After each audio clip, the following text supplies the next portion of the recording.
Hey guys, I'm just gonna tweet about it again and drop the link in a couple more places, and then we can go ahead. Hey Feather, good evening. And then we can go ahead and get going. Ugh, it still says from last week. Hey Nisa, good evening.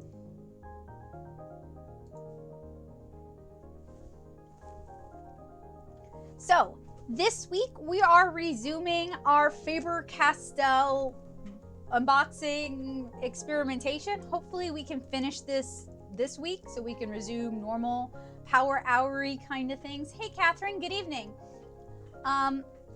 So I have a link to the first half of the stream, but before we dive in, I have a little bit of business that I need to take care of.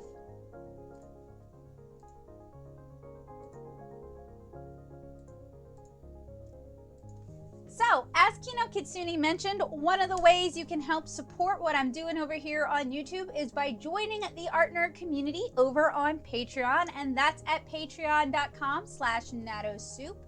You guys can get a quick little sneak peek. Let me scroll down to the goodies that my patrons get access to. They get early access to almost all videos here on this channel, as well as exclusive monthly wallpapers and mini prints, as well as other various goodies.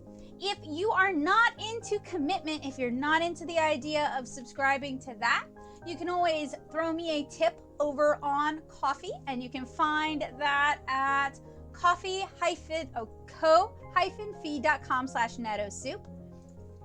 If you guys have a comic by Feather, who's in the chat this evening, and if you like Feather's art and you want to help Feather out, now would be a really great time because Feather has a sick kitty and is raising money for Kitty's vet bills. So I'm going to drop that in the chat if any of you are interested in commissioning Feather. So that about takes care of that business. We can go ahead and get started with some of these goodies here on the table. Hey, an ink guy, good evening. No problem, Feather. So, I'd really hoped to get to the rainbow fluffy paint last week. And I mean, we went on for like almost 4 hours. We were doing it for 3.5 hours, not last week, the week before. And I still couldn't get to it. So I'm gonna start with those tonight. And these and the Fizzy Paints that I checked out in the last stream were like the most like, ooh, what is that? So these are made by Faber-Castell. They're part of their red line, which is aimed at younger artists. It's for ages 6 and up, and this is an inclusive kit that includes the art tools and the paper, so that's what I'm going to be using. And it even says gluten-free, which I guess that is in reference to the fluffy texture of the paint. They do warn that it is a choking hazard. So what I received in this kit are 5 rainbow fluffy paints, a plastic art tool, a texture tool, a stencil card, black art paper, white art paper, and instructions. Although they do warn us that the contents may vary from those shown and listed, and that it may stain fabric and some surfaces, so you should cover your work area. And since this is aimed at their younger artist line, their site is greatartstartshere.com rather than the Faber-Castell paint. Yeah, it does look like fun. I was really excited about it. So it promises paint texture is like fluffy frosting. It holds its shape when dry, and easy to do techniques are included. Now I know you can make your own fluffy paint kind of sort of at home using shaving cream and food dyes. I've never tried it myself, but I know it can be done. And I wish I had a kiddo to help me demonstrate this because I feel like they would get the most enjoyment out of it. Ooh, okay. So they use both sides of the packaging. So we have some important information about the paint. Hey Hema, good evening. Rainbow Fluffy Paint is a non-toxic medium that dries permanently on fabric and most surfaces. So be careful. Fortunately, we're working on a non-porous surface. Cover your work area with a plastic tablecloth or newsprint. Wear a smock or old clothing to protect your clothes. I am wearing old clothing. Keep paper towels handy to clean up immediately if spillage occurs. For best cleaning results on fabric and other surfaces, wipe off with a paper towel, then wash the remaining paint with soap and water before it dries. Wipe art tools clean with a paper towel before the paint dries. Wash hands with soap and water after each use. So they also have some helpful tips. Each of your paint packets has a Loctite cap. Turn the cap to the left until you feel a cap unlock. Ask an adult or stronger friend if you're not able to open it. Joseph, are you going to be able to open these for me when I can't do it? He's giving me the thumbs up sign. So I have already asked a stronger friend just in case. This is a quick drying paint, so replace the cap immediately after squeezing out paint. Keeping the tip clean makes it easier to reopen the cap. If paint dries on the art tools, try scraping it off with a flat object, then wash with soap and water. This puff paint is pretty serious. Yeah, I know, right, Hema? This paint seems like a serious commitment. Yeah, it does. Like, it definitely does. Before you begin, try sticking the art paper down on your protected surface using sticky putty. It really is like a commitment. Place a small piece on all four corners. This frees both hands and keeps your art from moving around while you create. It's okay. I've got some washi tape. Squeeze. With the cap on, squeeze and knead the paint packet. This should keep air bubbles to a minimum when you're creating your art. To get a feel for the paint, squeeze some onto your paper. Drag the tip across the paper to clean it and place the cap back on. Sorry, it's just like, this is very, I get where they're going with this. I think it's neat, but it's like, yeah, I keep thinking this is a commitment, and I keep wondering how many parents are gonna do this. Hopefully, I would do this with my kids. Would you do this with your kids, Joseph? Well, did you hear me read like 5 minutes worth of instructions? I would do it. It would be like one of those things we have to do together though, because it sounds like this is gonna get everywhere and make a bunch of mess. Scribbles and wiggles. Oh, I'm sorry. Terrific textures. For a rainbow effect, try squeezing out a dollop of each color next to each other. Now use the texture tool to smear the paint over the surface of your paper. Try each side of the texture tool to create different effects. See what happens when you move the texture tool back and forth as you smear the paint. Beautiful. It's cute. Scribbles and wiggles. Spread one or more colors of paint across a piece of paper. Use the art tool to draw into the wet paint. This is a very cool effect for creating fun pictures for your friends. Lots of dots. Use your stencil card to create a dot pattern. Squeeze a small amount of fluffy paint onto the top of the stencil card. Smear the paint across the holes with the flat side of the texture tool. Carefully lift the stencil card straight up to reveal your dots. Wipe your stencil card clean before the paint dries on it. To create a layered effect, smear paint on the paper and let it dry. Then add dots as shown. Bonus. When your art is dry, run your fingers over the top to feel the raised effect of the fluffy paint. Pack your paints and supplies back into the package to keep them all together. I know, that's kind of what I'm thinking too. As a kid, my eyes would have glazed over and I would have been inside the package before I got like this far down the page. So if I were doing this with a kid, I would read the instructions. I'd ask them to read the instructions, but I really wouldn't expect them to, just to like try to teach them good art behavior. And that way I would be able to guide them. So many instructions. I will keep that over to the side. I'm sure I'm gonna need that later. All right, so what I like already is that it is reusable packaging. It's not like the strongest ever reusable packaging, but I like when art supplies are sent in reusable packaging to keep everything together. Yeah, probably most parents, I would be looking, I would have it on in the background just in case. could do that later on and re-release them. So what I am doing with this, I am going to definitely use it, but I know there is a young person in the Nashville area who would probably really, really, really appreciate these art supplies. So I'm going to try to keep everything neat and repackage it up so that it can be donated or given to somebody else who can enjoy it. Okay, so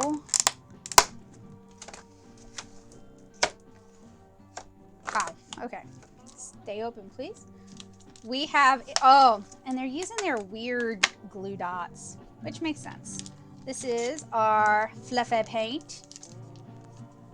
It's in, these look like, please do not drink this, but it looks like a Capri Sun or a juice package, like those apple juice packages you see at like Whole Foods, you know, the fancy ones that aren't. Yeah, Feather, I think so. This would be a good like camp activity because you're making a certain amount of mess anyway. It does look like applesauce, and the little sticky dots are getting on my hands. So this is definitely a do this craft with an adult, which I feel like is very different from Crayola, where a lot of what they do is designed for is designed for kids to do by themselves. But I really like the sort of do this with an adult kind of things because I like that it encourages a guardian and a kid to spend time together, to be creative together, to make things together. So I really like that aspect of it. I mean, not everything can be no mess. And I feel like Crayola's already got a really, this one really doesn't want to come off.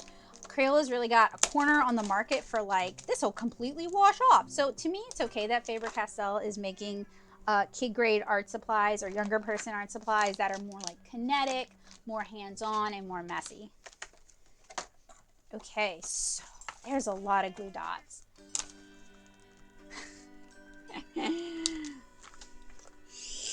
But don't.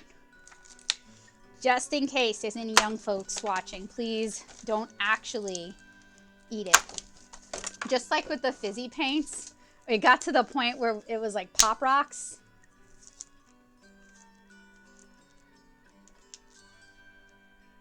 Oh, yeah, actually, I would be 1000% not surprised if these paints ended up on somebody's walls. And maybe that would be cool. I don't know.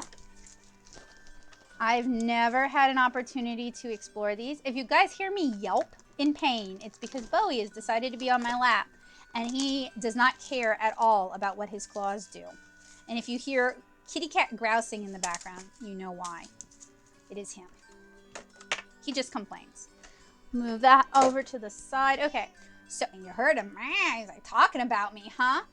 So the tools they included are, it's neat in concept, but they're really, really thin. They're made of like really, really thin plastic. And I was kind of hoping it would be thicker plastic because then you could get really raised results. And then this is the scraping tool they included.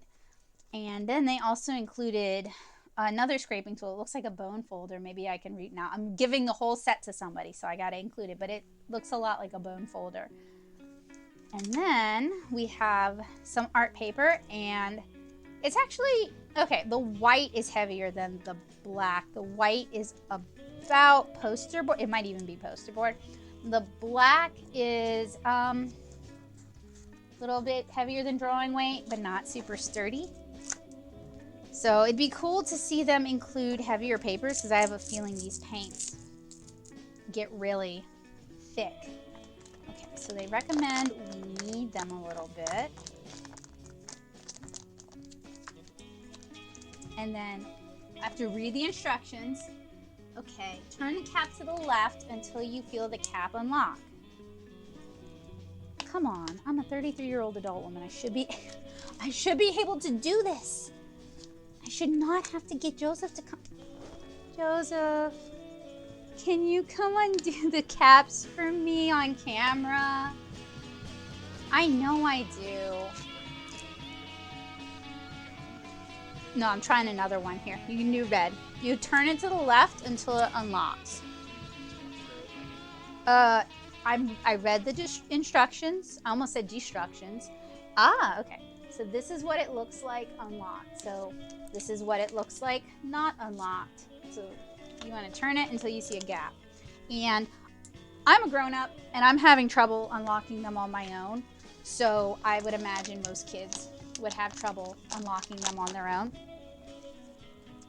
And something I like about these, just like we talked about how these are those applesauce packets, is these stand on their own, which is nice. The lime green is cute.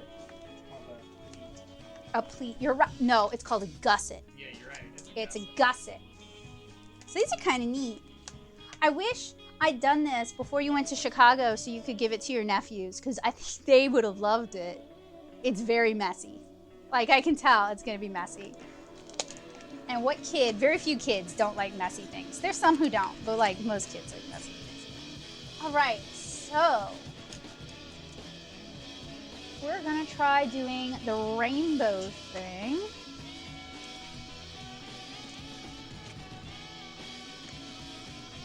Pretty it up.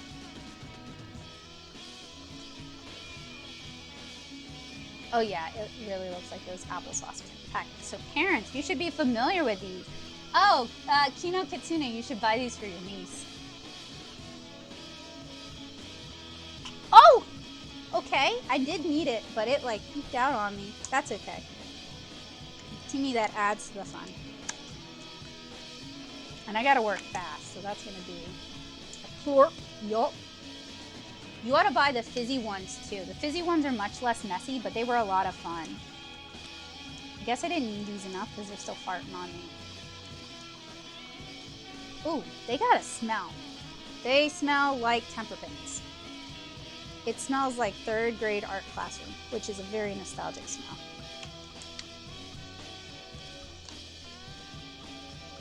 No, I have not. And the thing about, no, I have not looked up the prices. In fact, I am not looking up the prices for these because I will link it or I will have it in the description at the end of the video. But I wanted to just review these based on performance rather than going into it talking about price the whole time. Yeah, her dad's an art teacher. I bet he would love it. Oh, okay, the whole ring came off. So yeah, I should disclose that. These were sent to me by Faber-Castell. They didn't pay me to do this. They didn't dictate, like they weren't like, hey, you need to do a stream or you need to do a video. They just sent me these to take a look at. There was no discussion of whether or not I should do a review. So I am gonna do a review. After this video, I will have links in the description to everything that we talked about tonight, prices, and where you can buy it. Okay, so I'm gonna use this part of the tool. Oh, hey, that's kind of fun. I gotta line it up right though, cause like, oh, I should have, I didn't listen. I'm a watercolor artist. I should know to tape it down. I even have the tape like right there, y'all. Okay, we will, yikes, yikes. Because it dries fast. I will put that to the side. You can see that that's buckling. I need some paper. I need some paper. This is when I start singing. I can't find where I put the paper they sent me. So I'm gonna use their watercolor paper that they sent me. I'll set that aside because I want to use all this. That's like a lot of paint. So this is from our last stream.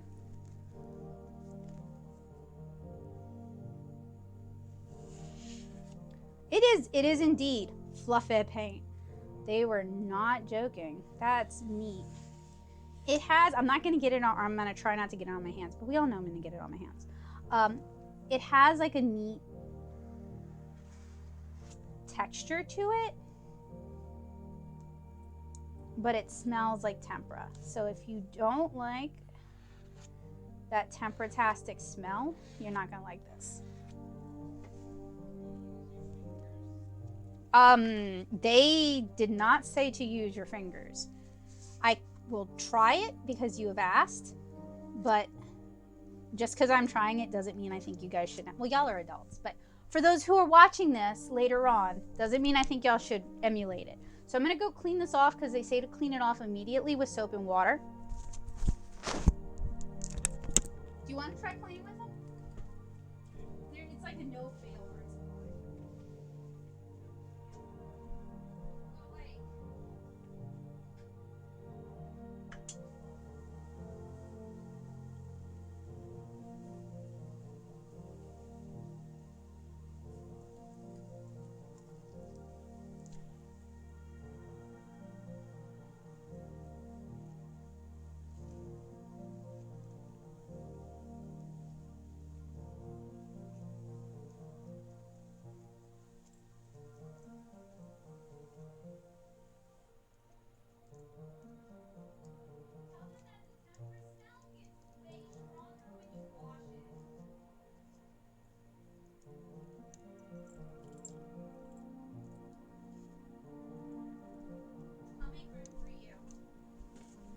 You don't want to do it?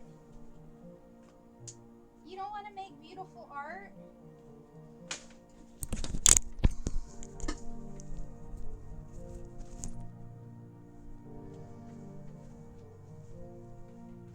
So they say this dries quick.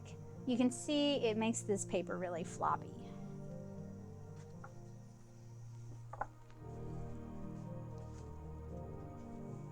It probably is not pet safe. Don't worry, he jumped off my lap. However, I'm not smelling like alcohol or any of those kind of accelerants. They probably just mean you can't toss the tool. Ah! Ah! You can't toss the tools aside and come back to it later.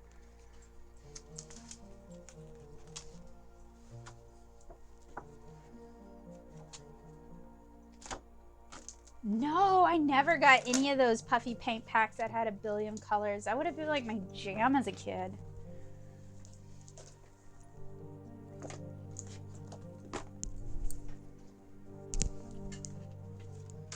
So I basically want to get to the point where I can do like another layer on top of my existing layer because I want to do this thing. Would have been nice to have more tools included.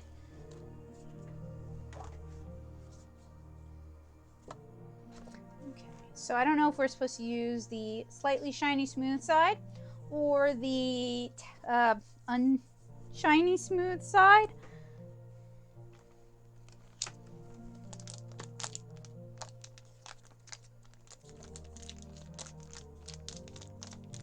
No, oh no, Hemo, you sound so tired.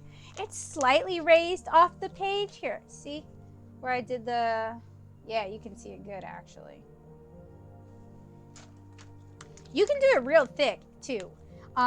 If you had like a frosting nozzle that you could screw on, you could literally just pipe it like you would frosting. It reminds me of those Whipple sets, except Whipple dries like plasticky.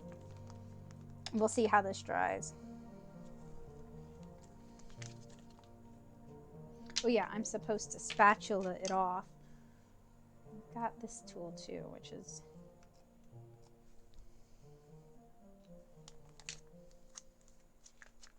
oh, I'm sorry.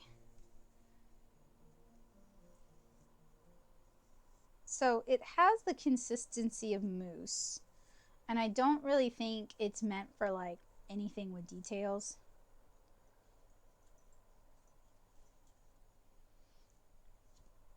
And I'd be really interested to see how like an actual factual child with no preconceived notions of what they're supposed to be making, what they would make with this.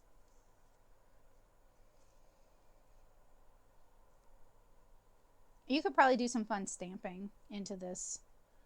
That might be a mistake as well though, because it might ruin like your nice stamps if you have any nice stamps.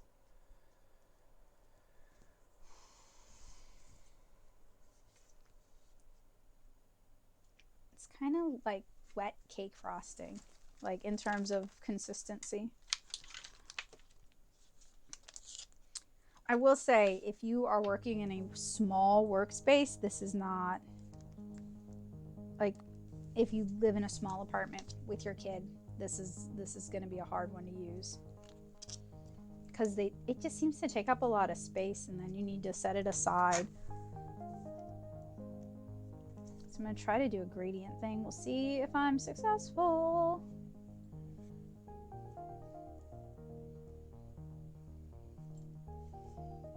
Sort of. I also think if you had any like kitchen tools from Goodwill or kitchen tools you don't want to use anymore, that could make really fun textures and patterns.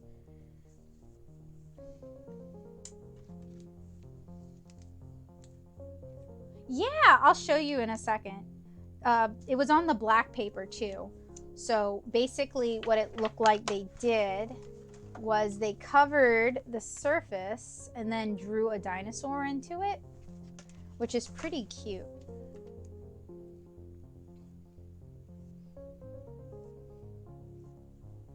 But it also seems like a waste of the paint. But I don't know. We'll find out how much this costs, and then I'll be able to say whether it was a waste of the paint. Unless, Joseph, you want to look it up and pop a price in the chat. It is Faber. No, I did the Fizzy paint last week. It's fluffy paint.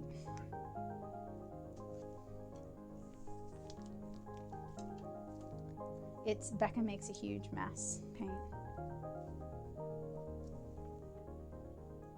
What? That's not good.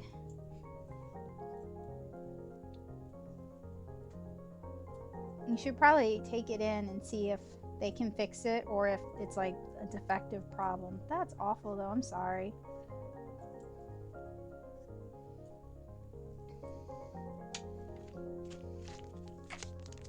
It is the best sunset.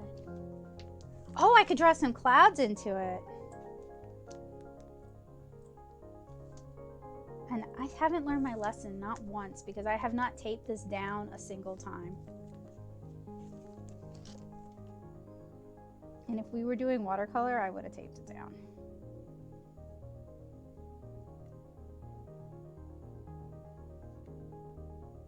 Yeah, you for sure want to have a protective surface down. I mean, I do. This is a non-porous craft surface. But you don't want to do this on like your tabletop. Okay, let's clean that up a little bit because I know I'm going to get it all over me. See, I'm already getting it all over me. Yeah, that's a good point. That'd be really cute. I'm sure they do have white paint for this, and I just don't have it. You could just throw some cotton balls on it. I'm gonna try to draw some white clouds into it.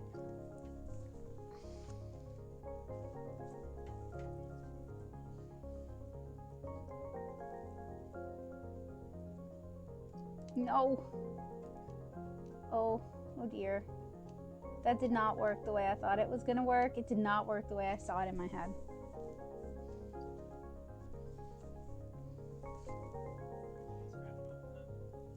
It didn't scratch, no. And now it's like, did I use the wrong, which side of the paper did I use? I guess I should have used the shiny side because like maybe I could have gotten a cleaner scratch off. I was hoping to get like a really nice clean scratch off, but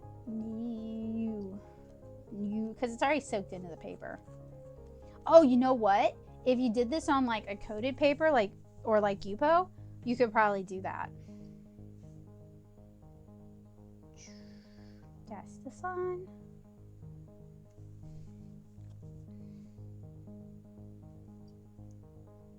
Ow. I was hoping Jill would be in the stream tonight because I wanted to dedicate this week's shout out to her. I guess I can do it anyway. So this week's Art Nerd shout out goes to Jill Wiswall. Jill is a fellow watercolor artist and student of watercolor. And she's just generally a delight to have around in the chat. Okay, so it does set up really quick. And what you guys don't see is I have like a gross rag on my lap that I'm wiping the tool off onto. No, Bowie's on the floor. He is. No, you can't even joke about that because someone will be like, oh no. No, he's fine. I'm getting it all over myself though. Oh, it does set up fast. Let's see, is this dry? No. All right, so what I'm going to do is I am going to put all of this aside for a while, clean up the area, give it a chance to dry, move on to something else, and then come back to it because I do want to try doing the layer tool thing. So give me a few minutes to like get cleaned up. I'll sing the Price is Right song for y'all. Do do do do. Do do do do do do. Do do do do do do.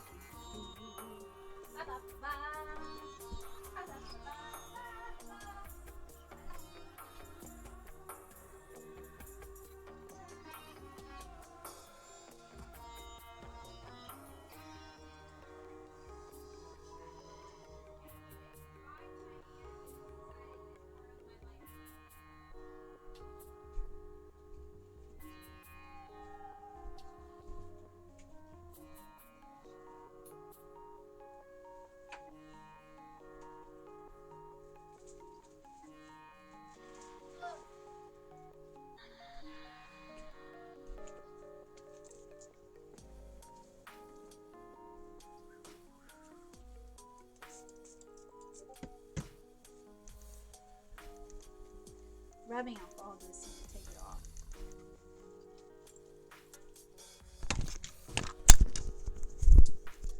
All right, so cleaning it up, rubbing alcohol seems to take it off. So if you are doing this at home and you find that, I wonder if it is a plastic base, like a plastisol base, and that's what gives it its texture and why it's impossible to remove once it is decided it is one with you.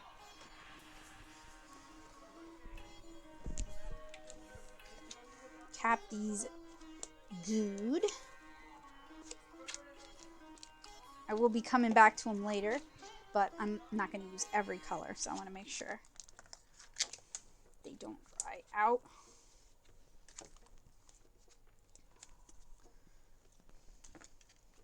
I know these might be a little bit young for you guys, but what did you think in general? Is that something you would have enjoyed as a kid? Is it something you would have found frustrating because it seems like there's like a lot of setup and a lot of prep?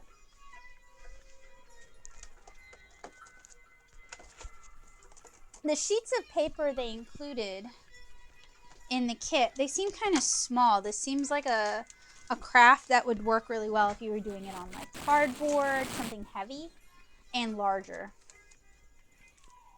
And it does seem, this is rubbing alcohol, it does seem to be removable with rubbing alcohol. Now, there wasn't any toxicity warnings on the package, so they are required to disclose that, especially because it's for kids.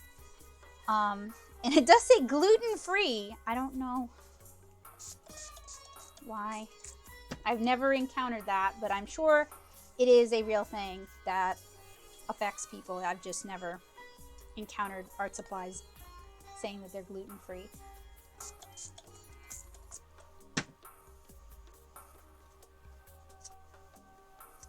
Yeah, I think on a wall it could be a lot of fun. Oh, thank you, Missy. Yes, Faber-Castell sent these to me, and I decided to do a streamed review of them so everybody could get a chance to kind of enjoy them. And I'm just kind of cleaning this up because I plan on passing it on to somebody else who could use it more. So a young person who would really enjoy these.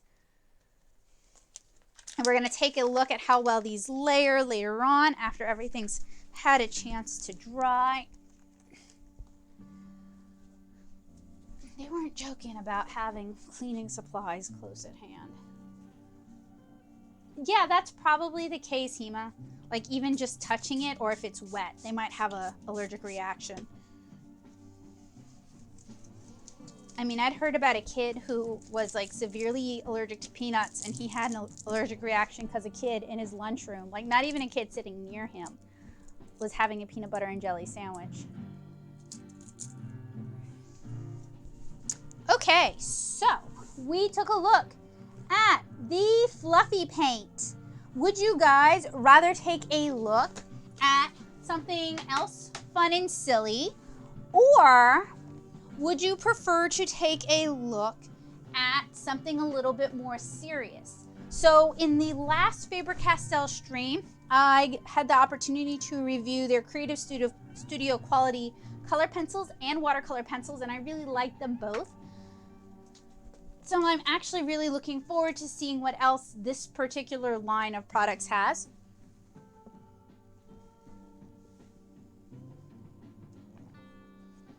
Oh, geez. Poor husband. That's rough, because peanuts are so common. Okay, we're going to take a look at the Faber-Castell Connector Paint Box. It has 24 bright colors plus Chinese white plus a paintbrush. And it is according to the latest learning standards. You get 24 colors and it's for ages 8 and up. On the side, it lists the base colors as well as the extra colors: cyan blue, yellow, blue-green, orange, yellow-green, vermilion deep, yellow, ochre, magenta, burnt sienna, violet, black, and ultramarine, plus turquoise blue, lemon, French green, Indian yellow, olive green, carmine, raw umber, Prussian blue, flush color, which you guys who watch my channel here know I'm not really a big fan of like light colors like this being referred to as flesh, because human skin comes in loads of colors. Cobalt blue, blue violet, and beige. Beige would be a better term for that. So this is their connector paint box. Bright, rich colors with high opacity. So these are opaque watercolors. Detach the connector paint tablets and combine them creatively so you can reorganize the palette however you wish. Includes 1 tube of Chinese white and paintbrush. Lid with name, label, and mixing palette. Perfect for all techniques. Ideal for school and leisure. Color replacements can be purchased individually, which I like. Opaque paints leave stains, permanent marks, use a painting mat, protect clothing, clean off splashes immediately with soap and lukewarm water. So these are not washable children's watercolors. Warning, not suitable for children under 3 years due to the presence of small parts which could be swallowed, danger of suffocation. And they have an AP certification. And these were made in Germany. So just like with the puffy paints, we're going to take a look at these, and then I am going to try to repackage them as carefully as possible so they can go off to a kid who can give them a loving home. And they have a little line here where you can write your name. And in the last video, they sent me some brushes, so I feel like these are destined to go together. Move the camera in. Hopefully it'll stay. Please stay. Stay. Oh, of course not. Yes, I actually have Feather. So Marie's has 2 lines. They have their like regular Chinese watercolors that I think a lot of people have tried. And then they have nicer Chinese watercolors, which are actually a pleasure. And I would really like to dive into that more here. I've never done Chinese style watercolor, which is really different from Western watercolor, and why those paints are so opaque. They're developed for those kind of techniques because you can paint on both sides of the paper. But it's something I would love to explore in a classroom setting. It is foam. The rib part on these are soft, cushy foam, just kind of like what you would find on like a pencil grip. So these are great not only, okay, this grip would be great for kids, but also for people like me who have arthritis. The brushes themselves, they're good for kids. I don't think they're necessarily so great for older artists who are looking to do a little bit more. I would love to see Faber-Castell release a line of these with this kind of grip with nicer bristles. Because I like the accessibility. It's just, some of them are just like really stiff and really densely packed, and it's harder to paint with them. Oh, I have some rice paper. I bought it for that reason.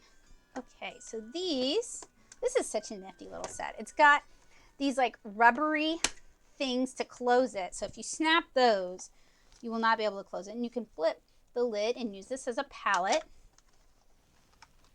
And inside we have 2 trays. So you could store another brush in here if you want.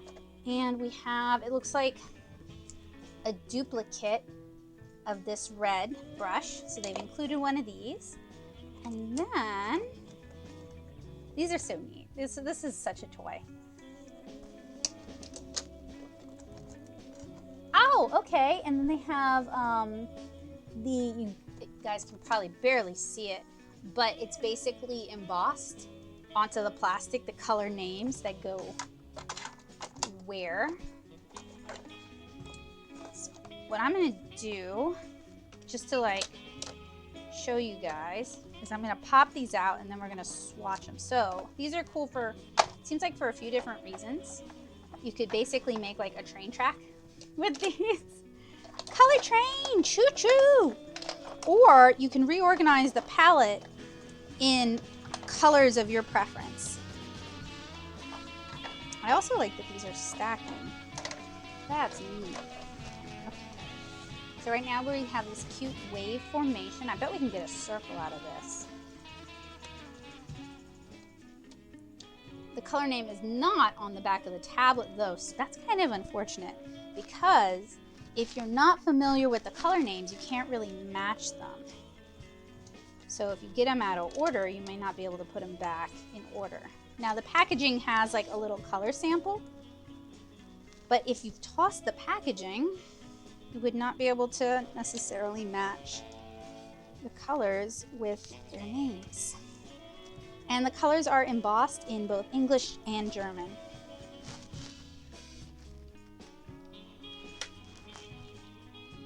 So it's basically one row plus 2 additional colors. They snap together pretty firmly. Yeah, you could throw this. Maybe don't. Now I forgot which colors I put in. Yikes. That's okay. Or is it? Ah, help, Joseph. What's the 2 additional colors I put in? Help me, chat. No. Maybe these 2. Yellow and orange? Okay, thank you. It doesn't super matter. This one. And then if you want to put it back in, you have to have curvy zigzag pattern. But yeah, you could do the actual color wheel. Yeah, this is really cute so far. And these are opaque watercolors. I've checked out a few different opaque watercolors in the past. I've looked at Pelicans, I've looked at Grumbacher's, I've looked at Finetex. So now I'm taking a look at Faber-Castells. And I have no idea. I think it's this one here. So.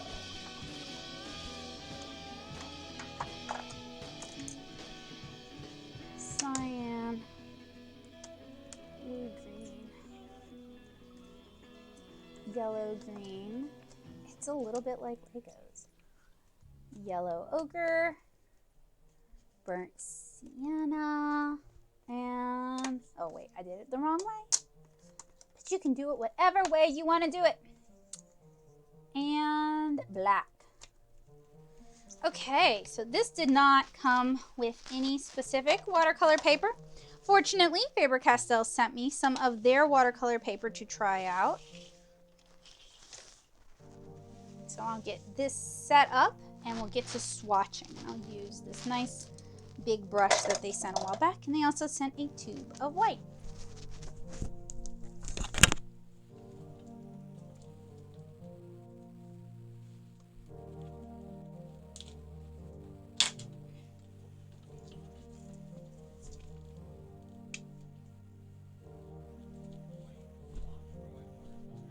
It's probably washed because it's an opaque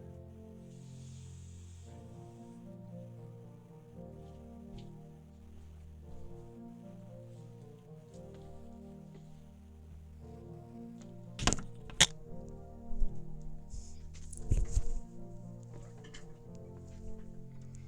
They're paint Legos.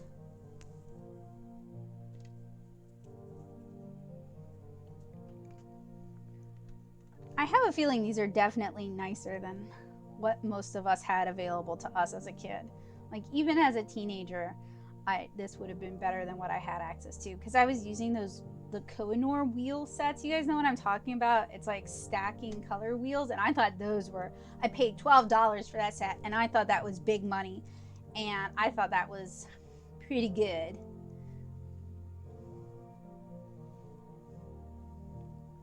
So what I'm doing is I'm just pre-activating these paints, giving them a chance to absorb a little bit of water. Hopefully that will give us the richest version of the color we can get.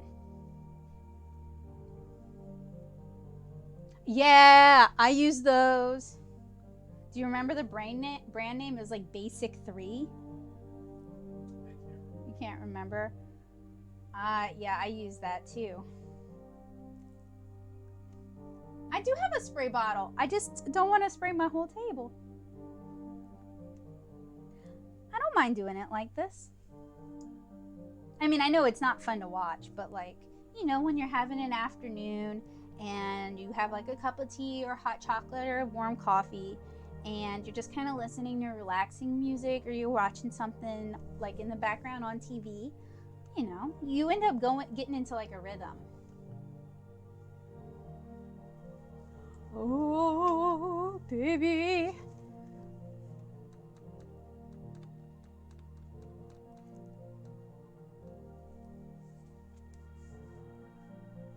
Ooh, it is very saturated color, which is good, right? Like that's what these should be.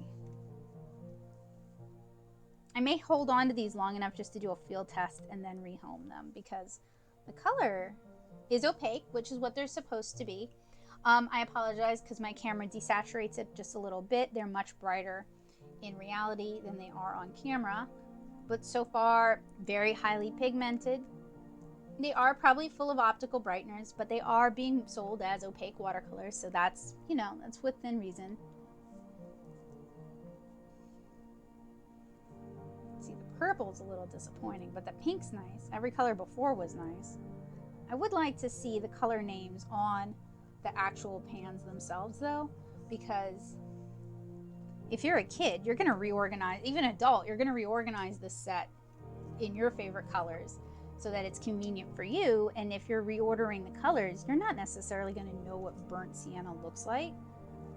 Ooh, that blue-green is very milky. Not that there's anything wrong with that, I just wasn't expecting it to be so opaque.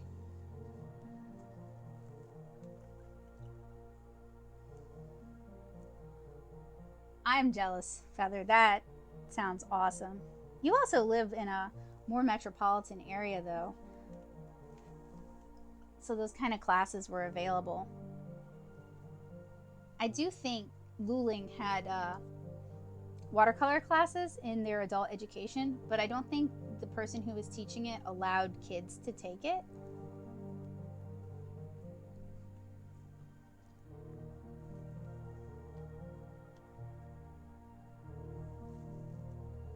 I was also pretty stubborn when I was in high school because I was very much like, this is anime style and I'm going to do it the special anime style way. And I'm sure Kino Kitsune knows what I'm talking about because we were the same age, almost the same age, and we both are denizens of the internet from the same time period.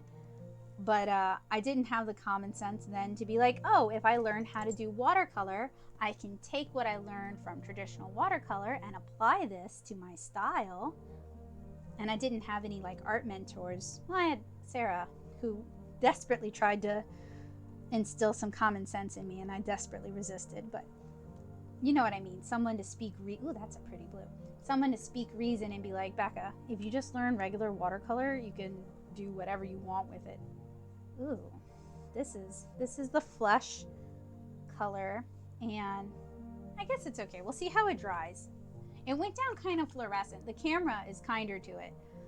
We'll see how it dries. I will say it's cool that we have a few different pre-mixed colors that can be used as skin tones, and you could mix the beige with the burnt sienna and start getting darker skin tones as well, which is nice.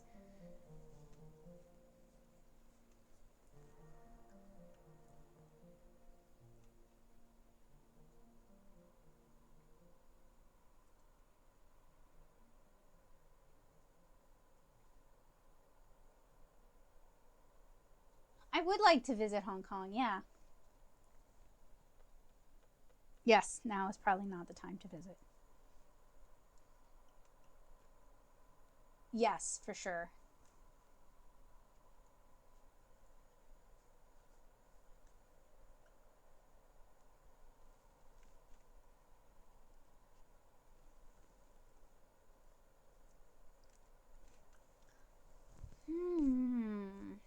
The black is the color that I'm kind of like side-eyeing here.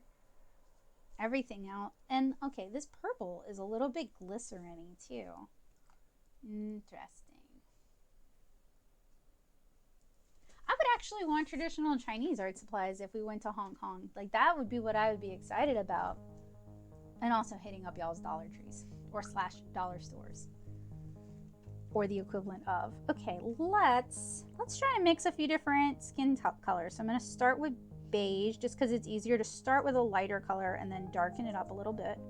We'll grab some sienna. Let's see what we get. Ooh.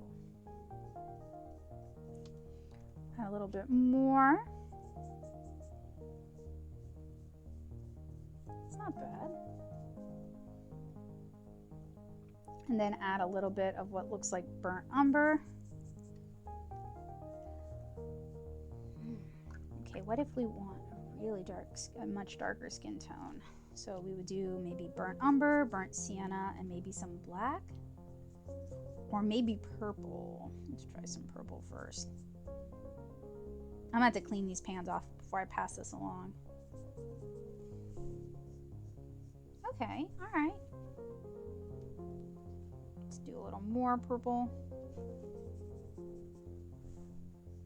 Okay, all right, okay. Sorry. Yeah, it is. So what do you think of them then? Yeah.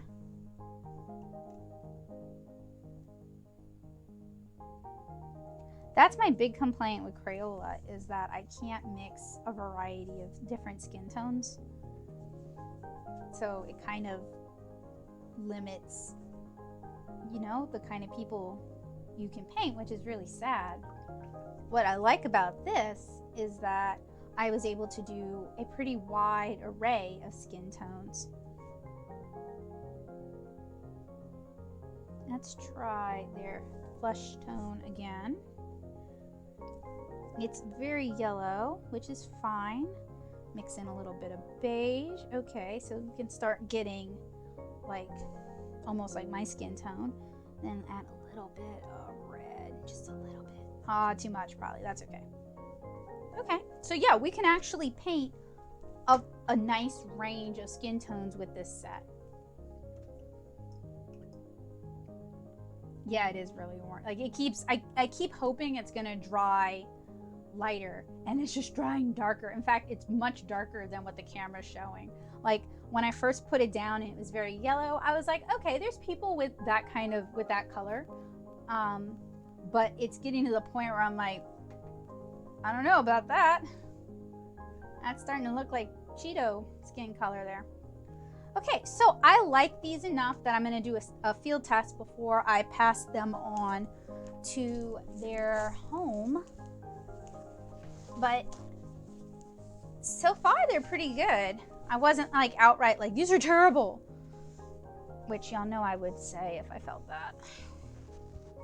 So I'm kind of looking forward to seeing what I can do with them and how well they'll mix. So that'll be coming up in another video. I'm also curious as to how much they lift. It's kind of humid outside, so this is gonna take a long time to dry. So I'm gonna set that aside and get everything kind of picked up.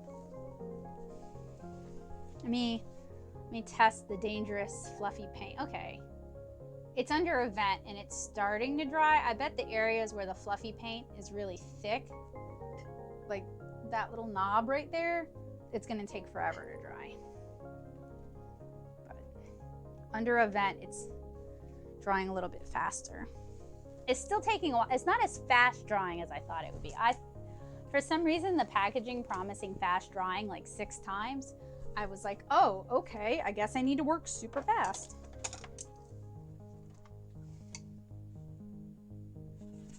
Oh, yeah, I bet. Just thinking about it makes me itchy.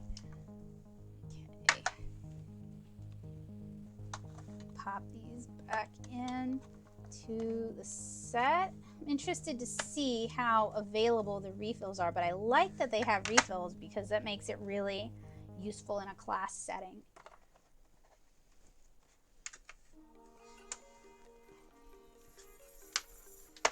And this plastic is super sturdily made too. So that's another reason why these could be really good. Maybe a little expensive for some teachers, for sure, but like, I think if you could, once you have a set, it's just about refilling it. Why? Why won't you go back in? What did I do wrong? Gotcha. They also click in really satisfying. Like, it's just really well built. It is definitely like a toy in that it's like sturdily built, designed for play and exploration. So this is the brush they sent. Pop that in there.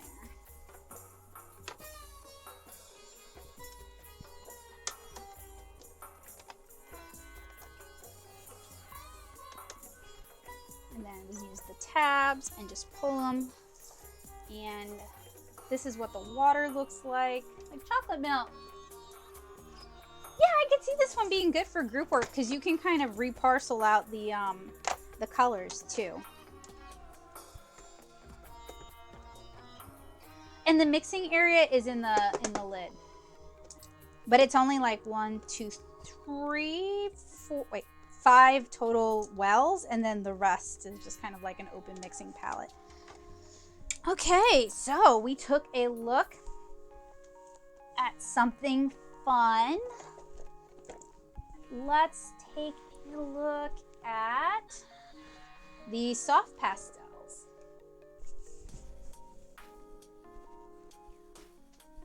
Tried on purpose, or it just happened to drink your paint water? I have definitely accidentally gotten a mouthful of paint water.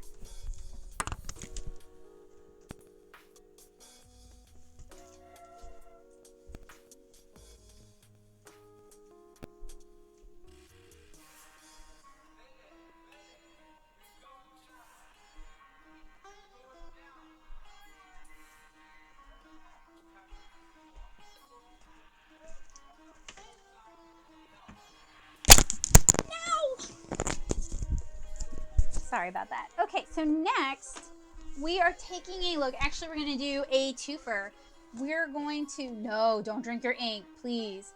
That's one of the reasons I use these, these are the Faber-Castell collapsible cups, but you would never mistake this for a drinking cup. You'd, Bowie be in a butt?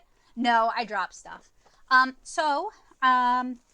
thought maybe since we did the watercolor pencils and the color pencils at the same time, we could do the oil pastels and the soft pastels at the same time. So we have the 36 set of oil pastels here and the 48 set of soft pastels, and they say mini, which gives me the impression that they're half sticks. So what I'm gonna do is I'm gonna swatch them on the Faber-Castell watercolor paper that they sent, just because it's a heavier cellulose-based paper and it provides a pretty decent support, and also swatch them on the black paper. And what I also have is the Faber-Castell. These are also their soft pastels, but these are the full-size ones, and these are also the Creative Studio. So we'll take a look at these, and if they're basically the same, I'm just going to repackage these and we'll do a giveaway to someone in the stream tonight for these, because if these are the same product, there's no point in me holding on to them, and there's no point in me reviewing the same product. So let's do that first. Yeah, that's been my experience with soft pastels, is they're more like chalk, whereas the oil pastels have an oil binder, so they're very creamy. All right, so these are the mini soft pastels. Joseph, can you set up a raffle copter or a King Sumo giveaway? Possibly. I mean, you don't know if it's the same. I don't yet, but just to have it handy. So Not gonna do it till we know. All right, fair enough. So, these are Creative Studio quality. 48 soft pastels, vibrant colors, high pigmentation, easy to merge and mix, good adhesion, fixing recommended, and acid free. And then here they have all the colors. They are in a numbered system, which, let me grab the other Creative Studio. Let's grab the Gold Faber. I have a feeling it is all the same color system, so you can very easily color match, which reminds me, they do that in their nicer lines as well, like Pit Pins have numbers that correspond with the polychromos. Hi Mo's Random Videos. So we get 2 of 101, which is like a eggshell white, and 2 of 199, which appears to be their black. And it's got double packaging. So this one has a slip cover on it. Ooh, ooh, so nice. Schloss Faber-Castell in Nuremberg. Look, it's a castle. The Creative Studio concept enables both aspiring and hobby artists to express and enjoy their creativity with high quality offer, fulfilling their needs, or fulfilling all needs. So when I reviewed the other 2 Creative Studio products, I was really impressed with them. I thought the color pencils were very creamy. I really liked the pigment load on both. I would not have called it a hobbyist brand because it really did deliver.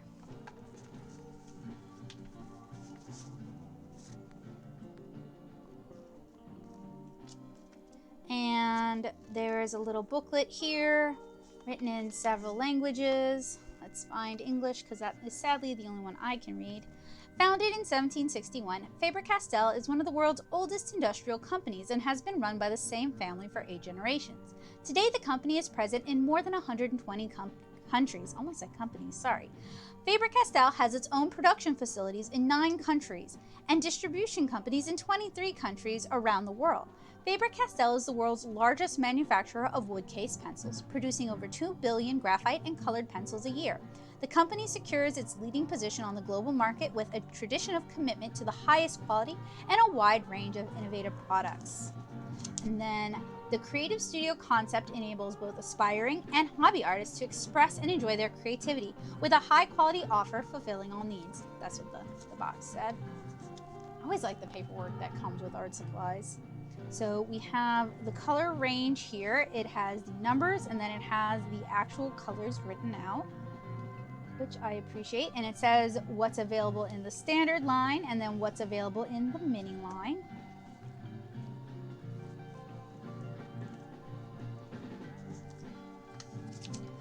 The Creative Studio soft pastels are available in 72 vibrant colors. So we're taking a look at about half the range they have today. High pigmentation, optimal coverage, smooth color application, and easy smudging are guaranteed to awaken your passion for drawing. And those are some bright colors. Now, I do know that like Mungyo pastels are used by like doll face-up artists. So perhaps we get a lot of colors. Perhaps these could also be useful to people who do face-ups for dolls.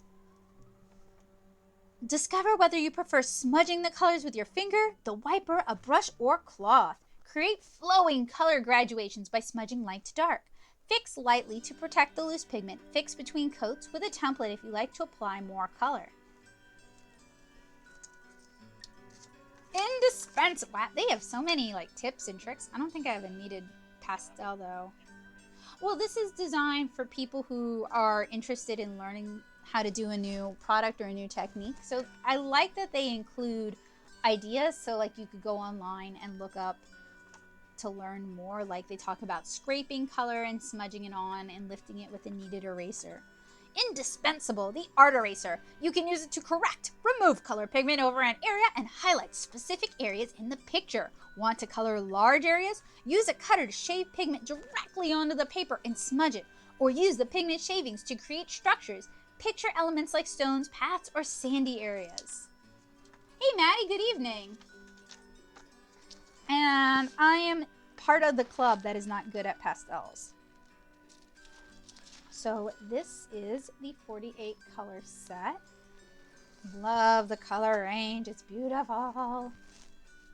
I'll carefully put this to the side so we can take a look at the larger, heavier, 36 color Creative Studio set. And I think this is the rebranding of this.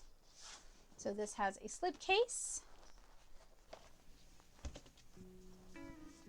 And you can do swatches over here in the lid, which I'm actually kind of sorry to lose that with the new packaging. And I promise I'm not going to read all of, oh, they're using water to, whoa, this could be a water media. Oh, are you laughing at me? Becca's only good at one thing. Lines and areas. Blending colors. I do still ink, and I do markers. You can use, oh, they're not using water, they're using baby oil. I have Gam salt somewhere, which is like baby oil.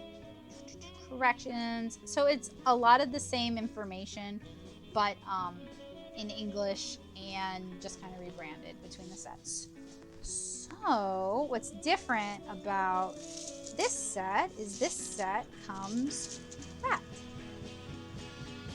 And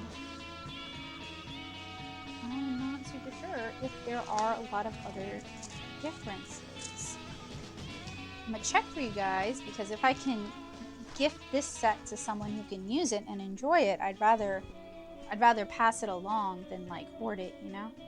Okay, so these also have the color numbers. I like that these have, now these are the minis and these are the full size. I like that these have a little wrapper that has the color name. These don't have that.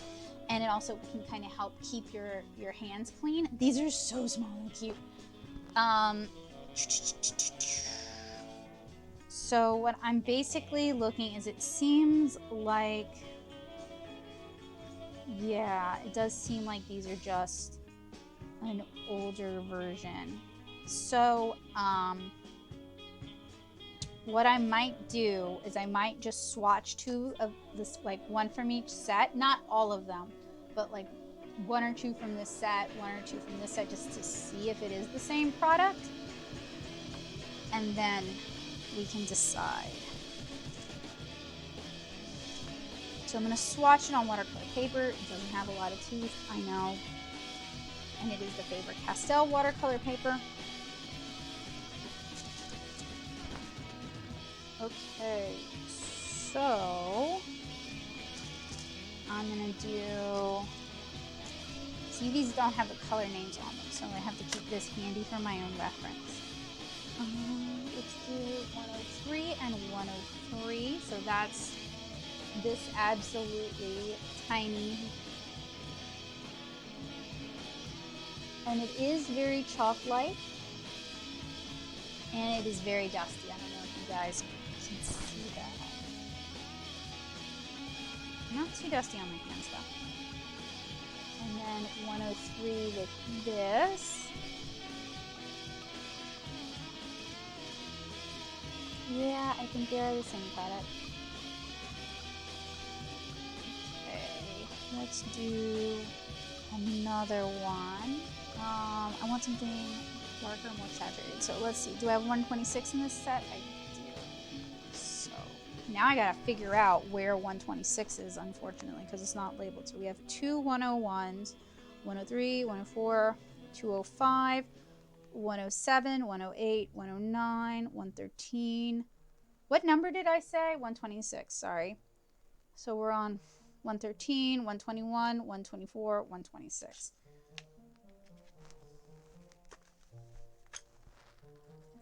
So that's 126.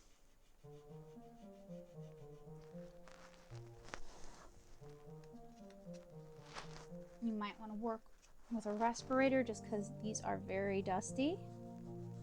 And this is also 126.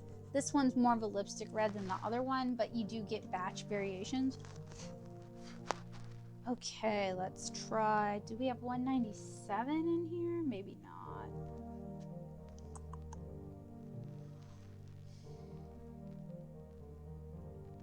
Let's go for a purple. Do we have any? No, I see purples. Sorry. Here's 138. Now, on this package, 138 looks like a very light purple, and then right here, 138 is a darker purple. So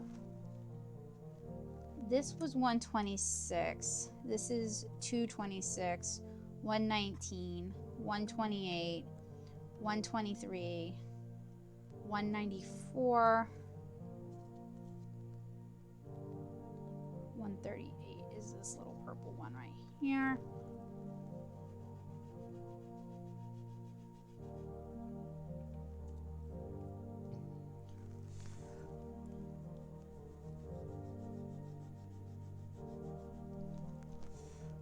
Yeah, I'm gonna do a couple more just so I can say I did good due diligence, and then we'll pack up this set so we can do a giveaway of it. Let's see, maybe 152. Do I have one? I do have 152. Okay, so this was 138, and I apologize for just, you know, being pokey. 136, 137. They're not in order. Because look, we have like a really pink color here. There's no pink color there. I think this is 152. Yeah, honestly, like using this guide is more frustrating than just color selecting. But I do wish these had the color maybe embossed in the plastic or something, or a sticker.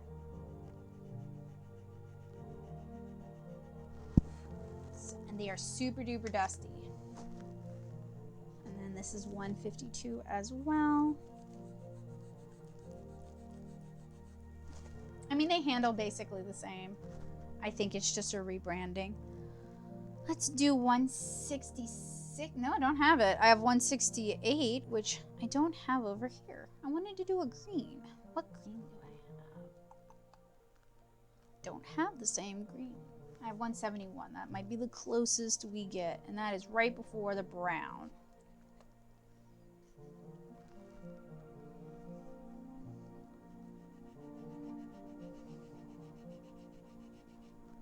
So they do sell pastel papers. You can also use a watercolor paper with a good tooth on it. I don't do... Wow. That was a mistake and a half. I just blew all over my paper. I blew. That's okay. And then let's do I have 180? What do I have? We could do a skin tone, except I don't have the same skin tones. That's a little weird that, well, I guess they just decided to include different colors than they did in, like, okay, so usually a 36 color set, right? The 48 color set would include the 36 colors and then more colors. And, oh, have a good evening, Feather.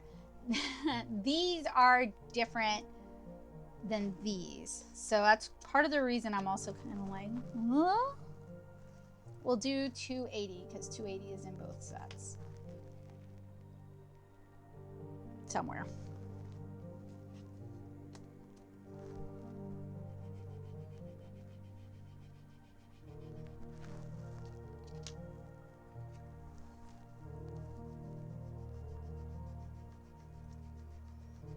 So even though there are some different color selections in this set, I am gonna box this up and we're going to hold a quick little contest and rehome this set so that it can go to somebody who may be able to enjoy it. Because I don't need two sets that basically serve the same purpose, right? So I'll go ahead and get this all boxed up. And Joseph will, I'll put it correctly. Joseph will create and launch a giveaway. It is the Faber-Castell Creative Studio 36-piece set of soft pastels.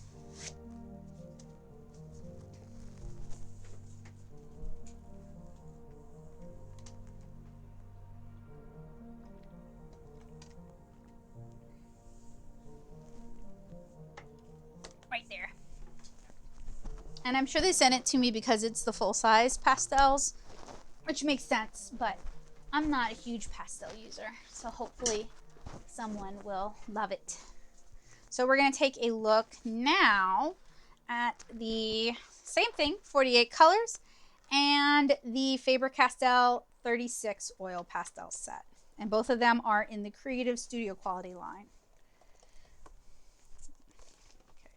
This also has a slip cover. You got to do the sound effects. That's part of the deal. And then, wow. And it also has Slosh Faber-Castell Stein. No, Stein is, no?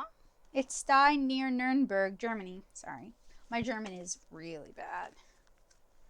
Do you guys need me to read the paperwork for the oil pastels? I think in our last video, we took a look at their kid grade oil pastels, and it brought back strong memories of childhood. So, founded in 1761, that's the same. The Creative Studio, that's the same. So, it seems like the color line for the soft pastels is much smaller than the color line for, yeah, just 36 total colors. So it's about half the size of the soft pastel line, which is 72 total colors. The Creative Studio oil pastels are available in 36 intensive colors. High pigmentation provides optimal coverage. The soft color application encourages experimental drawing and painting.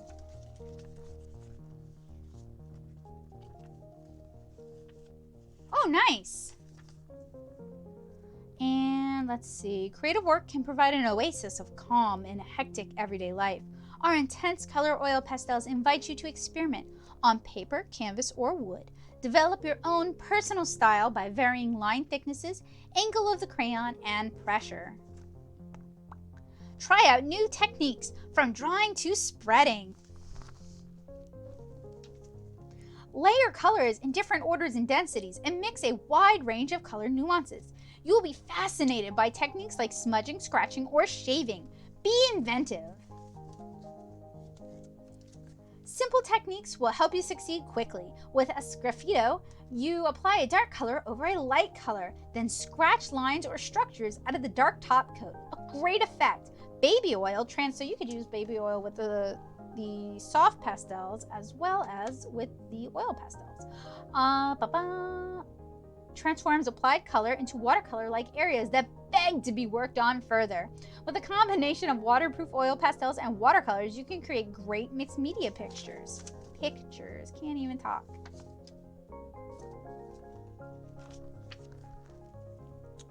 So what I want to do is I want to swatch these and then I want to swatch these.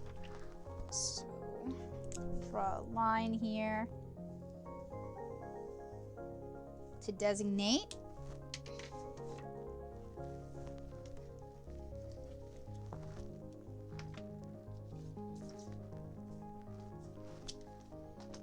And we get two whites in here, and I'm not going to swatch the white on white paper. That doesn't do any of us any good.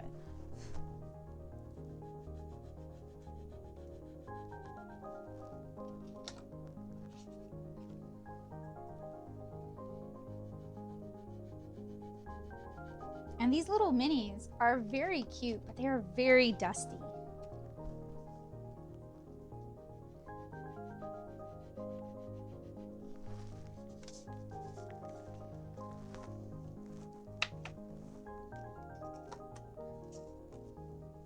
So I think it will be fun when I can dig up my Gamsol to play around with these with Gamsol. And I can also do it with the oil pastels, and color pencils are supposed to blend with Gamsol as well. So you can just try all three.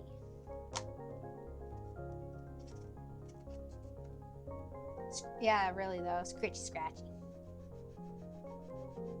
Well, Kino Kitsune might know the binder for soft pastels better than I do, but soft pastels have a really high pigment load usually. And these in particular do have a lot of pigment.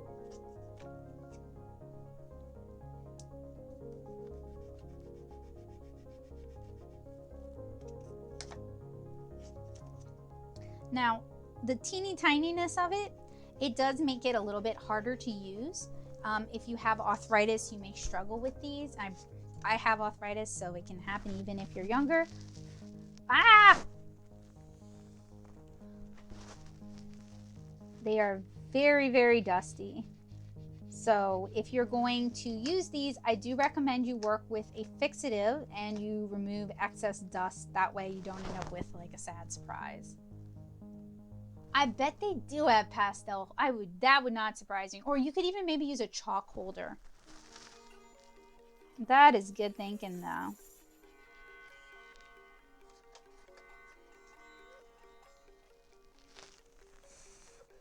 So you see as I blow it away, and it may be hard for you guys to see. Let me see if I can get it in there. So some of this pink or cadmium-esque red ended up in our kind of titanium buff color when I tried to blow the excess dust away.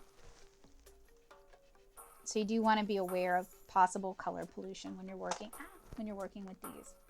And I'm just swatching them right now. There you go.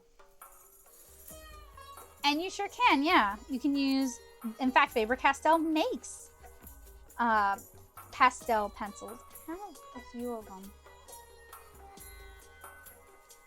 So thank you, Kiyomi. That's a good point. And that would be nice if those are in the Creative Studio range, because then you can color match using the same number designations.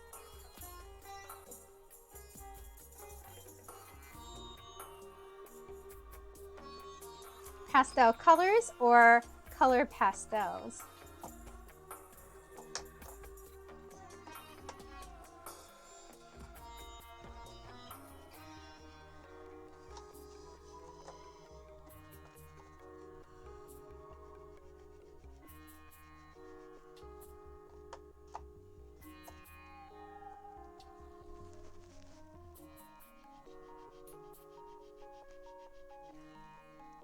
They do make a little bit of a scratchy noise, but I'm not finding that they are particularly scratchy to use. They definitely, so far, have a lot of pigment to offer the paper. But I am having a dustiness issue. Maybe I should try to be much, yeah, there we go. It should be much lighter. It's not completely solving the problem, but they're so soft that they're going to provide no resistance, so you can just like basically crumble them onto the paper if you're too heavy-handed. Well, you might win some tonight. Joseph, do you have that contest up yet, or are you still working on it?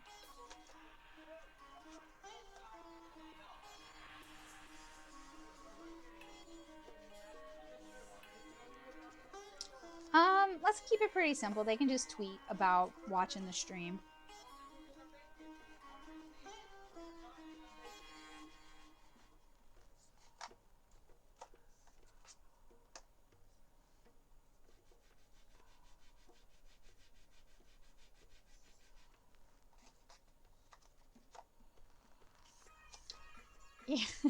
Yeah, they are.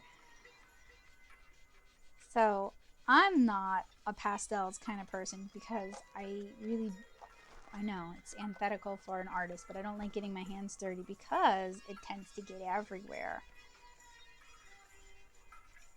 But that's okay.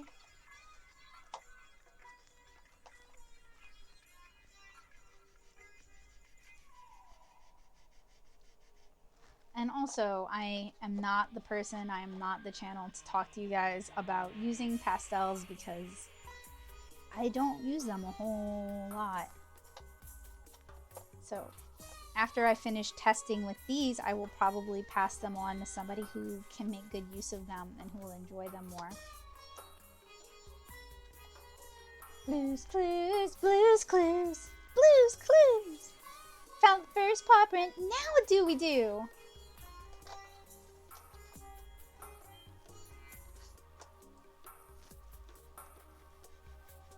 But I'm kind of interested in seeing how, if I used a sturdier paper and I use fixative and I use Gamsol, if that could maybe change how I feel about using these. And I also have some pan pastels that I can dig up and use with them. Okay, all right, you're making progress. That's good.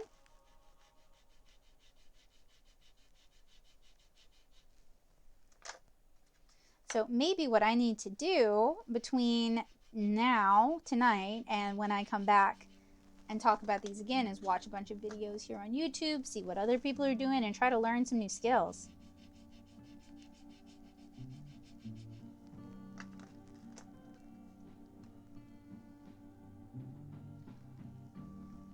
Yeah, they're a great way to cover large areas.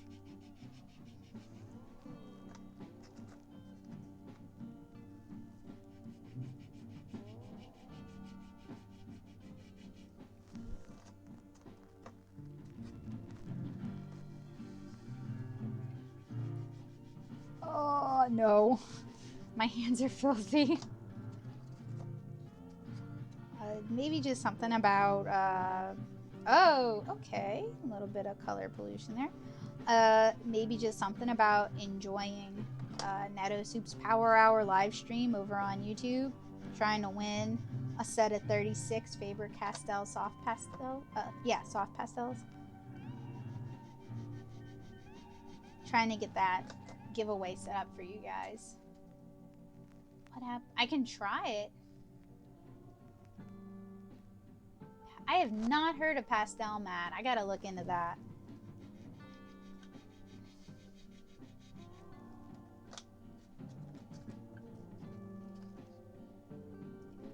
Yeah, that's true, Hema. I can try it. Years ago, myself and a friend participated in the Savannah Sidewalk Chalk Arts Festival, and so we had this like 4 foot by 4 foot square of concrete to fill, and the way we did that was we basically ground our chalk down into water and created a paint and then applied that to the sidewalk and then used the chalk itself to add details. All right, let's make a mess.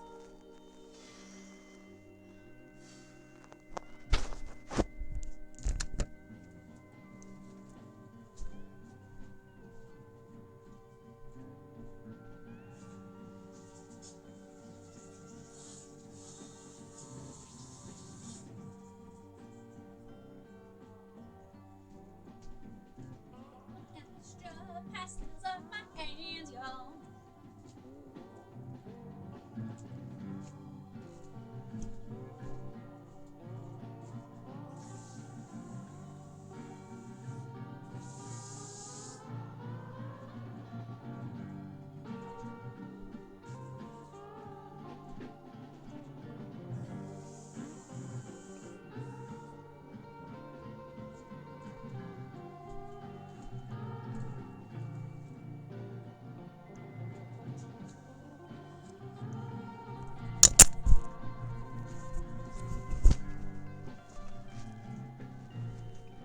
Oh, you should have done that. It would have made somebody's day.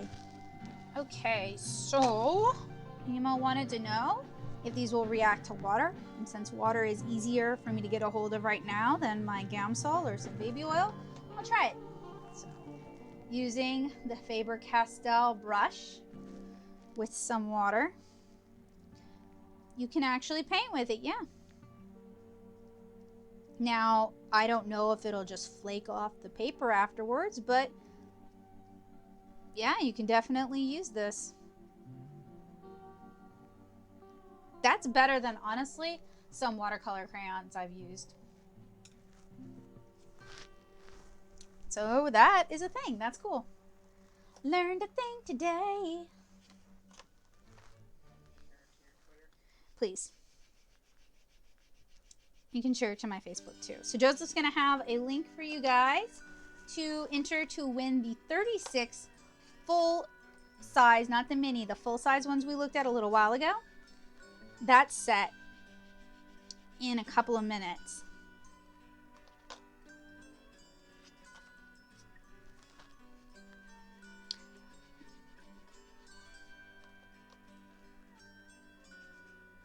Whoop, whoop.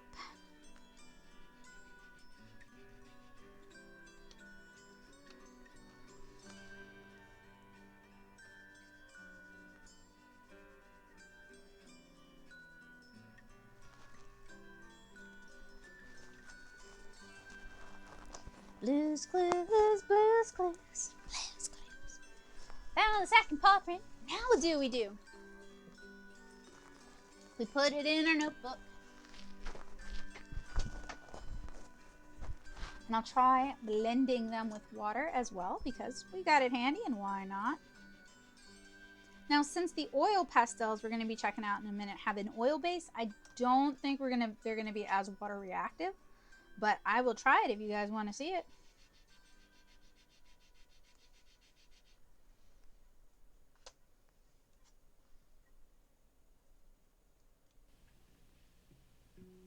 There's so little, I don't know that they could, but I don't know if you guys have ever seen the Cretacolor watercolor blocks, but they have this little plastic holder, which is honestly a little bit finicky to use. I'm not a big fan of the holder, but they have one plastic holder for all the bricks.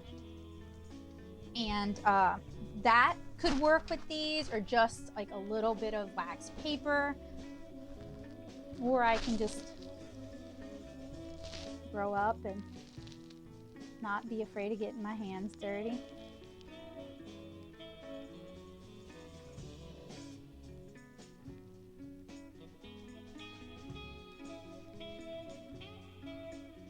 Alcohol. Okay, I can do alcohol. Thank you, Maddie.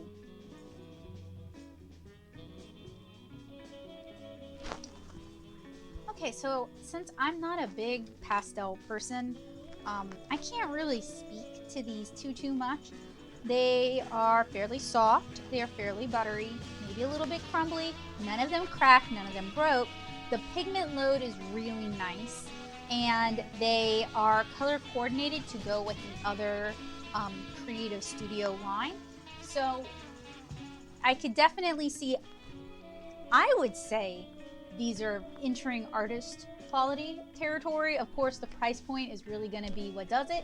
If they're very affordably priced for that bracket, I would highly recommend them.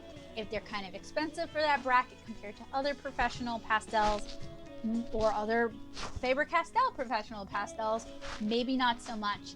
But I'm going to do all that digging after I finish this stream. So I'm going to put these aside for a moment so I can swatch the oil pastels.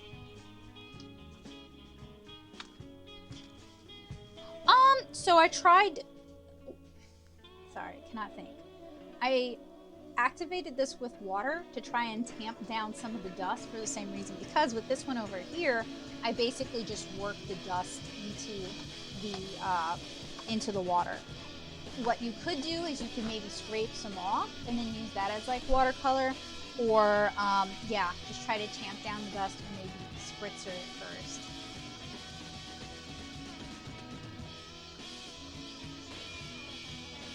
No, it's not. Is it? It's soft pastels.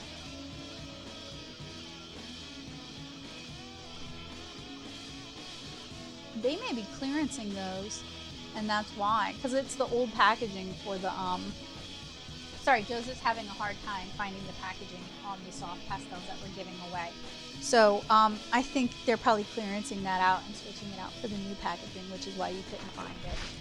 That's just my best guess, though. I don't know. I can do a wash on it first, and we can try, kind of like one might do with watercolor pencils. We can try it. That's what these are all about, these power hours. Okay. We are applying, I know y'all can't see it, I'm sorry. It's not like glossy for y'all or anything. No, still not. There, you can kind of see where I apply water. So we're gonna go with a dark color, because that way we would see the dust.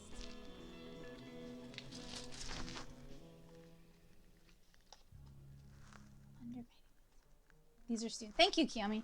You have more experience with this than I do. It is less dusty if you do it into the water. Actually, that's pretty neat. You can, I would not recommend dipping it in water. 110%, do not do that. But if you were to just, oh, I'm getting some color chromatography too. Because it's separating out into, I'm gonna let that dry out. It's separating out into the blue and then kind of a magenta color. My camera's not really picking it up, but you can kind of see the magenta there. That's interesting. Does that mean they're using a dye with it?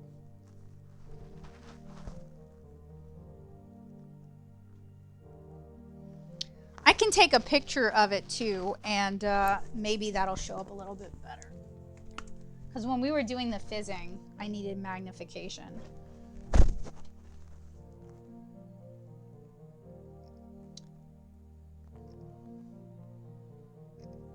Yeah, it's showing up a little bit better. Actually, now it's kind of showing up, but now it's really noticeable on the paper. Interesting. Oh, hey, Kino Kitsune, do you want me to create some assets for you? Something to think about using soft pastels in this kind of texture? Because that's a good idea, storytelling. I'm gonna let this dry. Maybe, all right. Open offer. Because we've collaborated on assets before, and it doesn't take much effort. It's more effort on your part than it is on mine. So I'm gonna set that aside. Well, it's usually like 1 or 2 sheets of paper. It's not actually that much. And we'll set this aside somewhere. I'm running out of space, y'all. All right. Then I probably so. Mostly I use alcohol markers, watercolors, digital stuff. So when it comes to dry media like this, it's not necessarily my wheelhouse.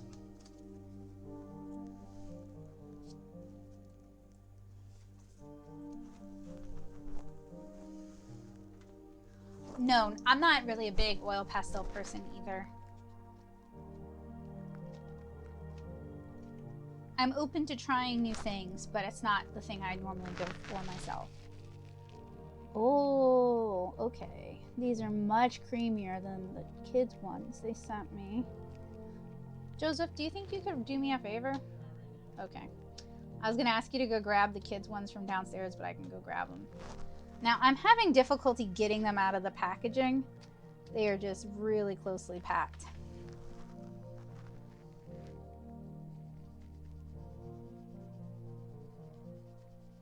There's a little bit of dust, but not too much dust.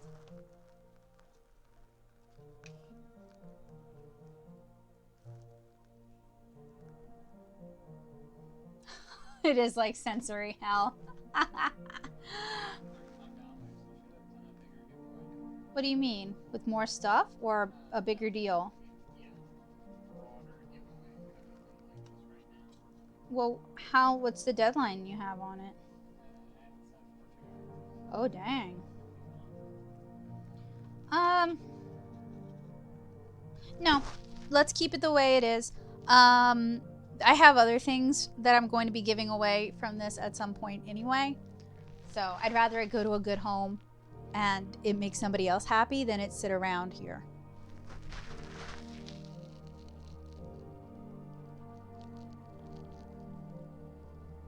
So Joseph said the soft pastel set we're giving away retails for about $37, $35.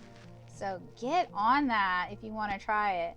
So I like the texture of oil pastels. It's soft pastels that for me is a little bit nails on chalkboardy.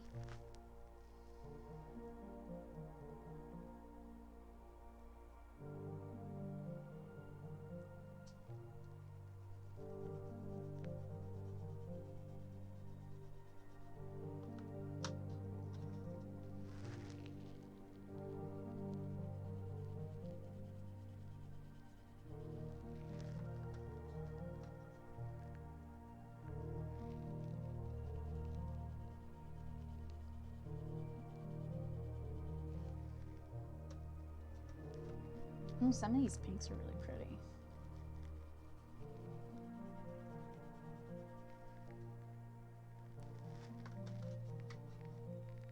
Have a good evening, Tyra. Get some sleep. I hope your new school year is like an awesome start. You have a good start to the new school year? Sorry, something like that. Sentences, how do they work? I've been playing too much Baba Is You.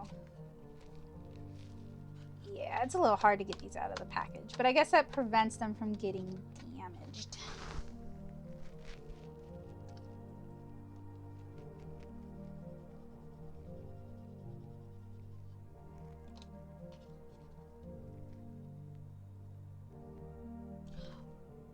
Okay, I get you.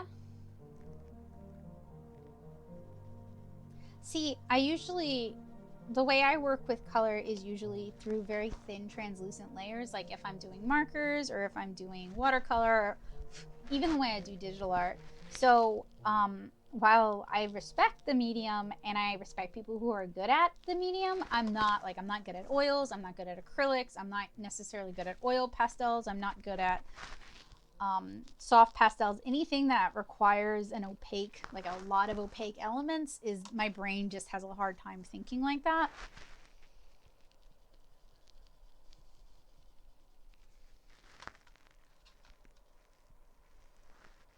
Yeah, I always thought it was neat how different people's brains handle color, because when I'm doing cons, I get a lot of people who are like, oh, I wish I could do watercolor. I'm awful at it. And it's like, well, are you good at acrylic?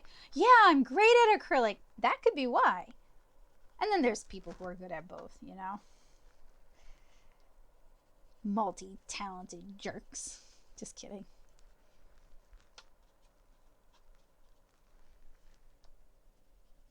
Art is a skill set, and if you sink the time in, you can get good at, or you can become more proficient at things that you once struggled with. These are easier to handle because they're not as small. With the little mini sticks, I was like, I don't know, being really precious with it. I keep thinking those might be perfect for people who do face-ups for dolls, though, because I know they use the Mungyo soft pastels. I actually have a set, I believe. Maybe I can do a comparison of them.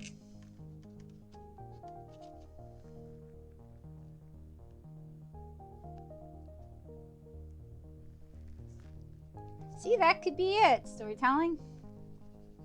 Our brains just think about color differently.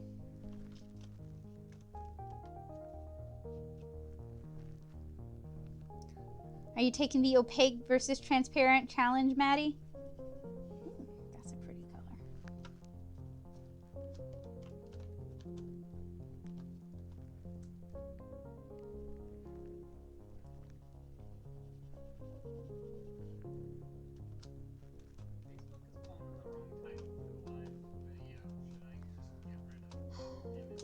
Yeah, please do. I was struggling with that earlier today. I don't know what's going on with that. With Facebook being Facebook. This one has a big smudge of some other color. Not sure what's going on with that.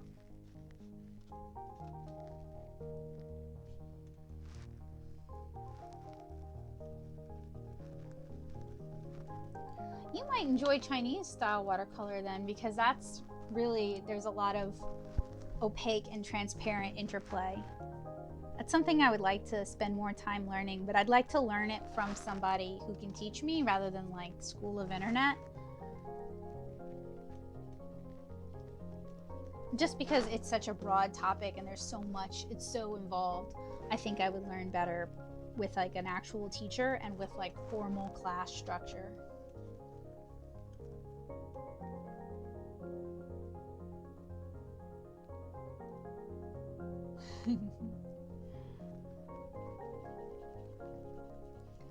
Yeah, oil paints, a lot of patience, a lot of materials.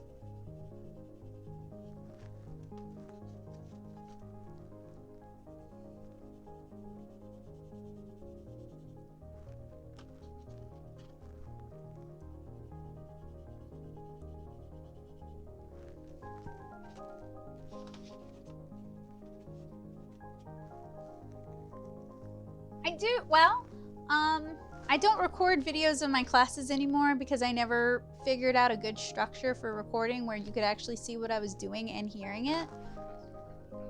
I have posted a lot of them, and I do often record tutorials for my classes that get shared with my patrons first. And by first, I mean like several months to a year ahead in some instances.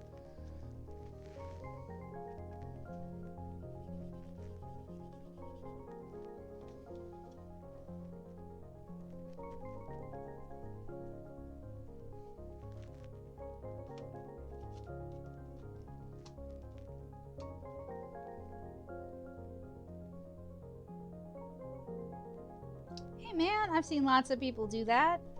Use what you got. At least you finished the painting.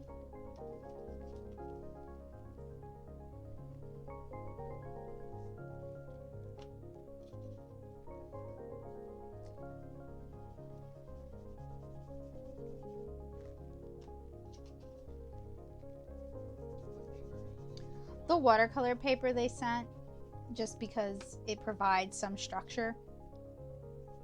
It doesn't have any tooth to it though.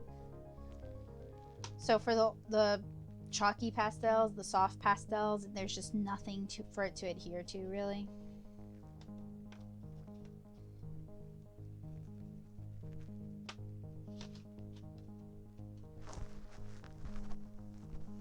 Yes, that is what I hate about acrylics. Once it's dry and it's stuck.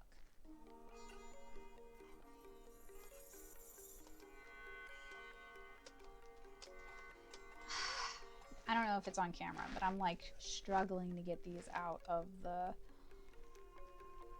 I'm gonna draw an iris because I drew a sunflower when I was looking at their kids' grade.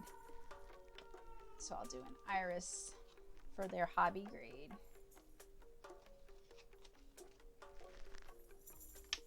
And like hobby grade art supplies in the US are kind of an interesting notion because it tends to be just kid grade stuff rebranded and then charged much more expensive, or it's like stuff that's aimed at crafters that's repurposed by hobbyists who are looking for something more affordable.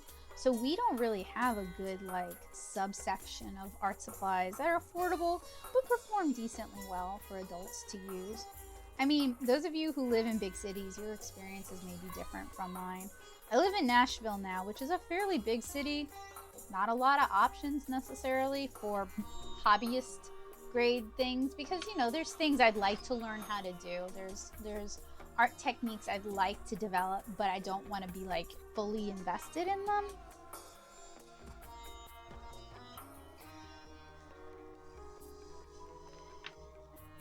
I don't think $36 for a 30 or however, $35 for a 36 color set is a bad deal. That's $1 a color. That's not, to me, that's not that bad. I know for some people that is a princely sum, and I respect that.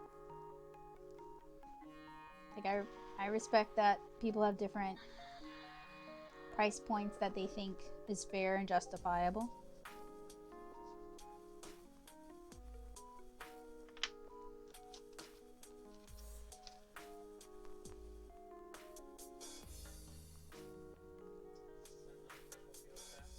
Yeah, I'm just kind of doodling with it. Yeah, well, my hands are dirty right now and I want to wash them before I touch it. So I'm going to finish this and then I'm going to check out the fluffy paint again. Fluffy paint.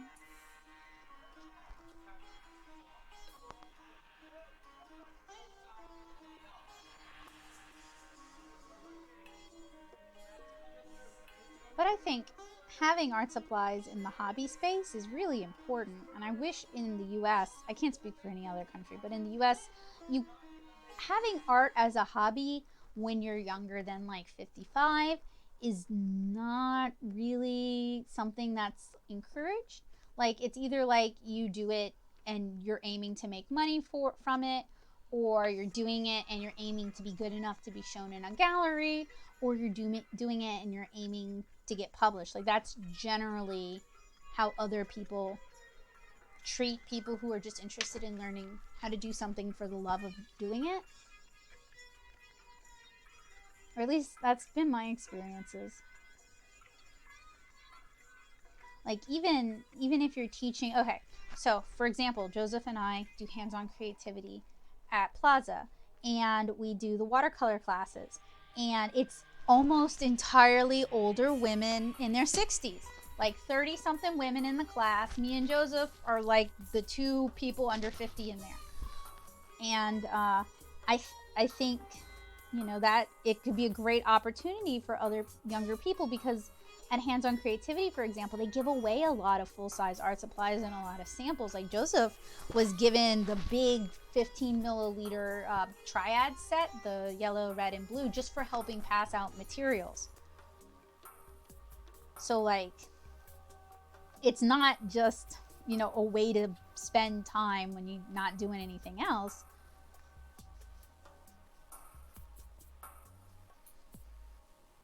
And I know a lot of younger people are busy, but, you know, enjoying art, picking up art, that could be getting free art. That can be as viable a hobby as anything else.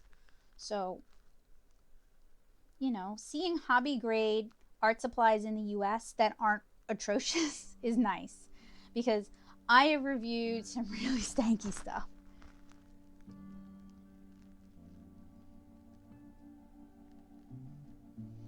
I've paid full price for some really stanky stuff. Looking at you, Jane Davenport.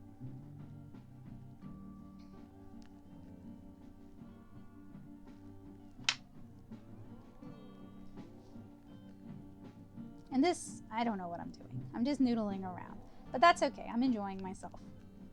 And I cannot see the chat, so you guys might be ready to mob me. But hopefully I didn't say anything that was hurtful or offensive, because I don't mean it like that. I just mean like it would be nice to see more affordable art supplies for people who want to try something new and they don't want to invest $100 in their new hobby because they don't know if they like it yet. Oh, cool. Okay. Very safe conversation. Y'all are gonna make me hungry. I'm always hungry. I'm a sorceress.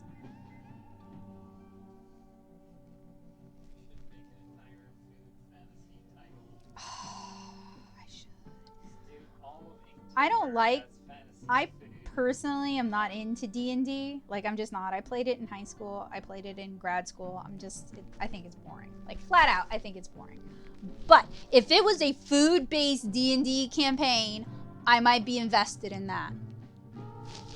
That could maybe be me. And just because I think it's boring doesn't mean it is. I just don't have the attention span. For like, people don't want to do it for an hour. They want to do it for like 3 hours, and I just would rather be doing anything else. But then again, sitting and drawing for 3 hours is a lot of people's idea of the most boring afternoon ever. None of y'all, but you know, I recognize that not everybody thinks sitting quietly at their desk watching other people's YouTube channels while you draw is a good use of a Saturday.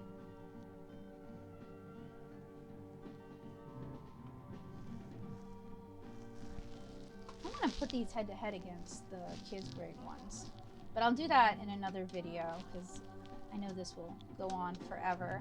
5 ever energy drink. If I do that. About D&D, Maddie, or about hobby affordable art supplies?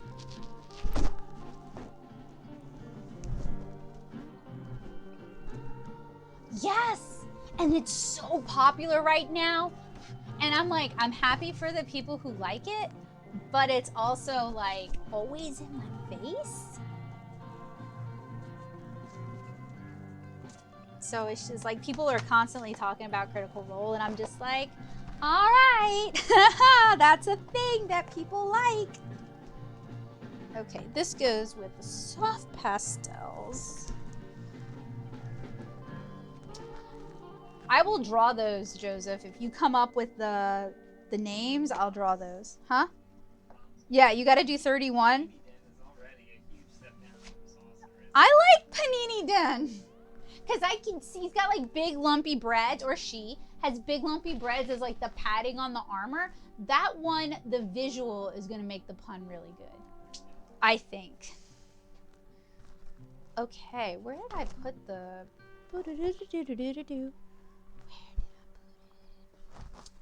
Oh wait, I know where I put it. I set it aside so it could dry because we dipped it in water.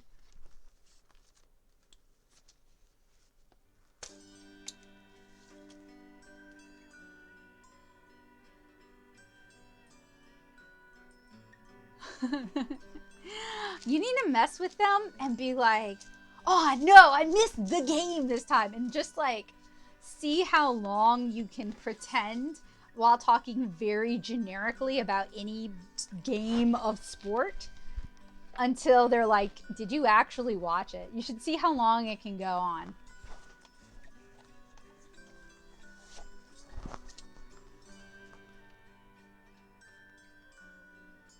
What do you do then? Yup. I watch a lot of YouTube at home. Okay, so Joseph said that the Fluffums paint might be dry by now. So I want to wash my hands because I don't want to get it all over the other stuff. So give me a sec to get like resituated. I've never been clubbing storytelling. Not ever. I've been to concerts, but I've never been clubbing. If that makes you feel better. I don't know what I would do at a club because I don't dance very well and I don't really drink and I'm not into loud music.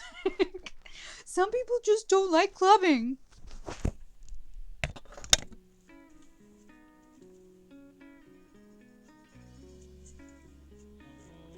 That delicious coffee juice.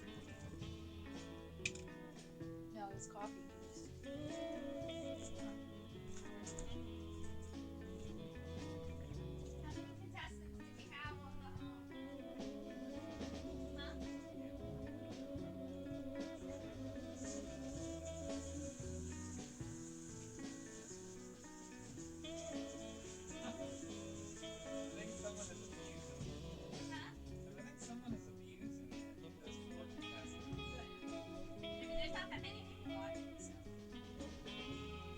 I wanted to reward them for hanging out with me and watching it.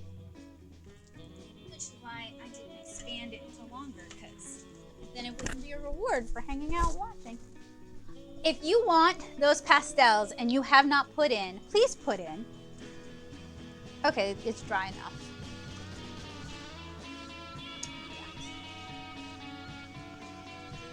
So we have some samples here. Oh, this isn't, okay. So this little pimple right here of largeness is mushy. It hasn't popped yet, it's mushy. I know that's super gross, I'm sorry. It definitely has texture. It's definitely a plastic-like texture. It wouldn't surprise me if it's like a plastisol or maybe, you know, it smells like perfume. It really does. I shouldn't be sniffing my paints. Yeah, it's really floral. It smelled like tempera earlier. And now it smells like hand soap. Oh, that could have been cool. Oh, I should have let you do it. You got all these good ideas. You can mix colors. It just might not work well. Well, I tried to do a sunset. Okay. Let's. All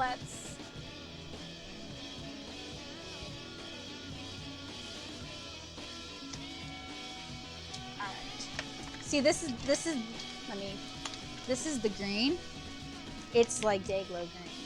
And you could mix it with the blue, but I feel like they probably sell a green. I will let y'all know in the comments later if they sell a green, because, hey, you'd think they'd sell a green. I wanted to use this thing. And I gotta look at the instructions again, because this is complicated. Okay, so we have our thing. We place it over here. and then we butter knife spread it onto the new area, and it should leave dots.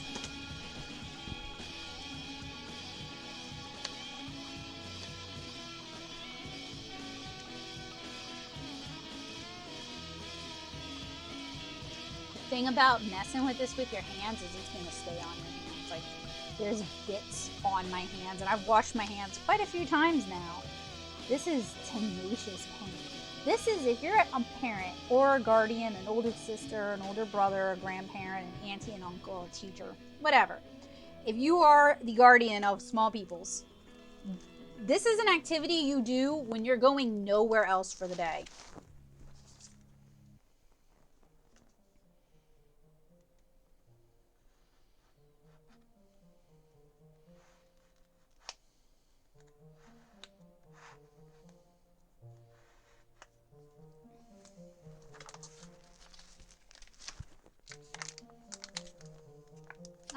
Yeah, actually, yeah.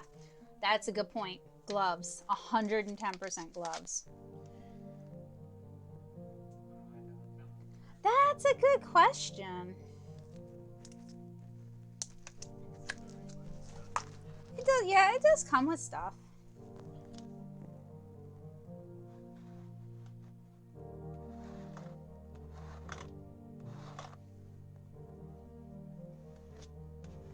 I just kind of wanted to see if we could get like a darker green. No! Oh, okay. All right, I was like, I'm messing up my dots. But we did end up with dots. And they did end up motley colored, which is what I wanted. So, you know, it's always nice when you can successfully do an art thing.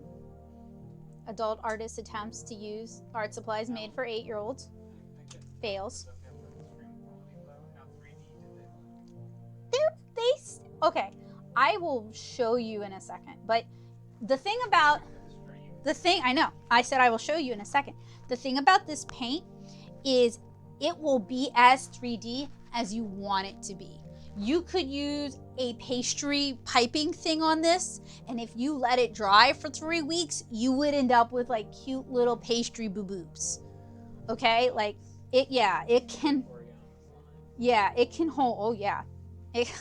Like, I got excited about that. Oh yeah, the Akira Toriyama slimes. Yeah, and draw the faces on them. It can hold a lot of texture. So I'm gonna go wash these two. Oh, I wanted to do dots over a thing. So this has a lot of texture on it. We're gonna do the dots again. I am curious, and I will find out later. I'm curious. Oh, we should do this like screen tone. Okay. It's never gonna work out the way I want it to. I don't know how light fast the paint is. I can leave it out in the window for a while and see. I mean, you know, like parent display kind of thing. I hope they make more tools for this, because this is neat. Like cake templates that you can decorate yourself, or like paint your own frogs. You know what I mean? Like, there's a lot of neat little things you could be doing with this. Okay, this one's gonna be tricky.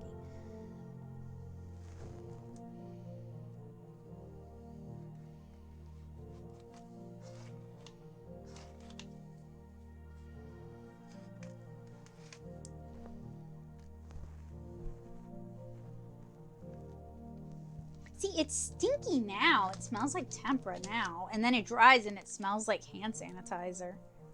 Lightly floral hand sanitizer.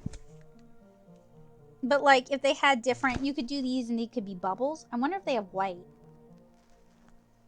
Because white, you would think white would be great. Because you can make pastels with white.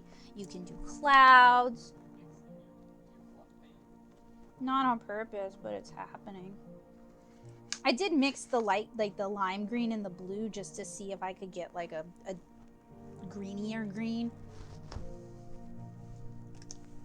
Ah! I got my hand in it, y'all.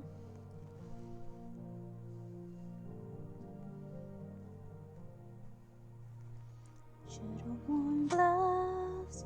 She should've worn gloves.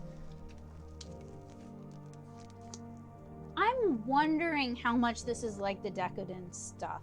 So I know some people use silicone caulk as Decadent like pastry stuff. That's the one I'm most familiar with seeing. I had a phone case made with that, but I know they have like basically a foam kind of stuff like this, and I'm curious how similar this is to Decadent foam. So I messed up. It's not like a good screen print texture, and you end up with a lot of waste or a lot of excess, a lot of hard to use.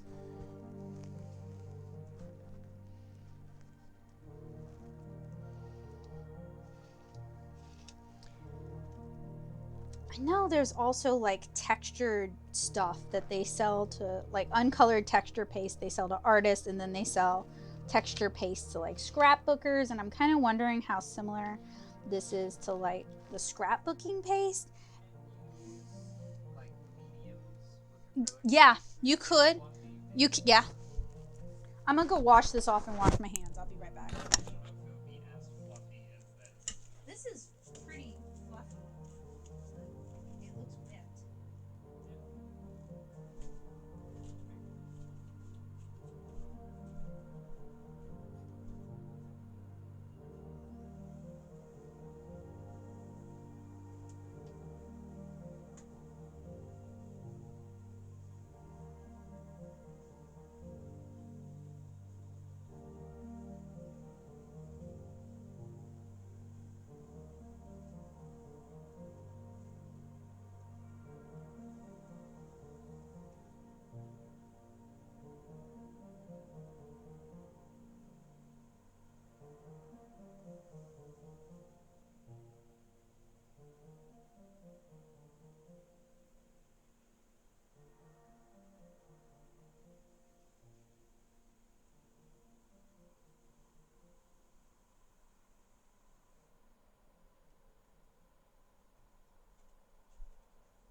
No problem, Ink Guy. Thank you for hanging out with us tonight. Sleep well. Yeah, it would be nice. I thought about having a bucket of water where I just throw things to clean them later. The bucket would end up all over the floor. Is why I don't have a bucket. All right, so these are pretty neat. I wonder if you could do them not just on paper, but like on wood, because like Michael sells those wooden plaques, for example, and like how sturdy that would be and how waterproof it would be.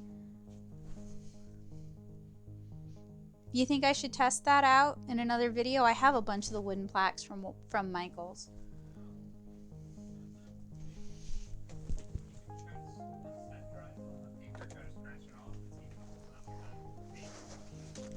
Yeah.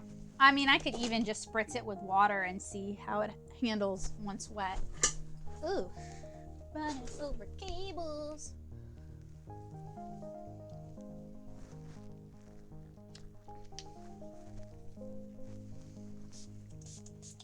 But if this stuff would work on wood or even on fabric decently well, that really opens up a lot of possibilities, I think, for like imaginative creativity.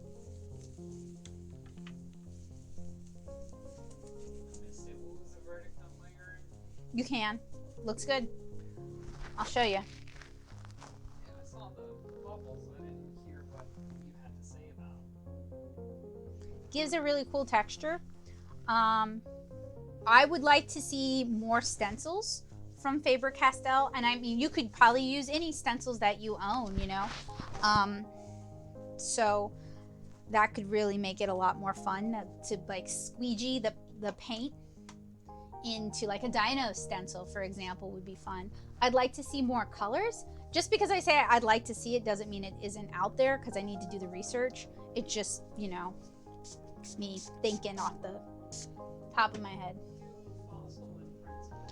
That would be so cute. Or like prints Or do you mean like that, those fossil prints? Like a dino tracks or bird tracks? I meant like Leaves and then remove the leaf? Like if it's a green leaf, it won't crumple into it. That would be so cute. like an archaeological. That would be so cute. Like impressions. You could do shells. That could be a lot of fun. I'm gonna have to revisit this. I thought I was gonna be giving this paint away real quick, but sorry, child. I will be holding on to it. You need to remember those ideas for me. I'll do that in another stream because that sounds like fun. Anybody who's interested in this kind of stuff. Macaroni art 2.0. That's right. Oh, that's true. Yeah. Or like if you had like toy dinos, having them stomp through to leave tracks. Like if you were a teacher, like a science teacher, you could use this. This is perfect for that because it's like, okay, it's like soft, wet ground. And then when it dries, it becomes permanent. It turns to stone. And that's like kids can make their own dino tracks and then take that home with them. That's cool.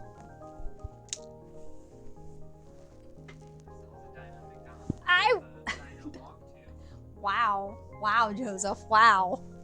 Wow. Wow, wow. Okay, so we revisited the puff paint and left with more potato stamps. Would be cool with these. Like, yeah, there's a lot. What? Storytelling suggested the potato stamps. There's like so many. You could use the potato stamps both to do a negative where you stamp the potato onto like the existing paint and to do a positive where you're dipping the potato in the paint and then stamping it. I think it's really cool and it's really tactile. When it dries, it has like a lot of texture to it. And there's a lot of kids who really benefit from this kind of tactile art. That's cool. Okay, so we have 3 more Faber-Castell products. And then we have looked at all of them. And I will have, I got my hands in the yellow.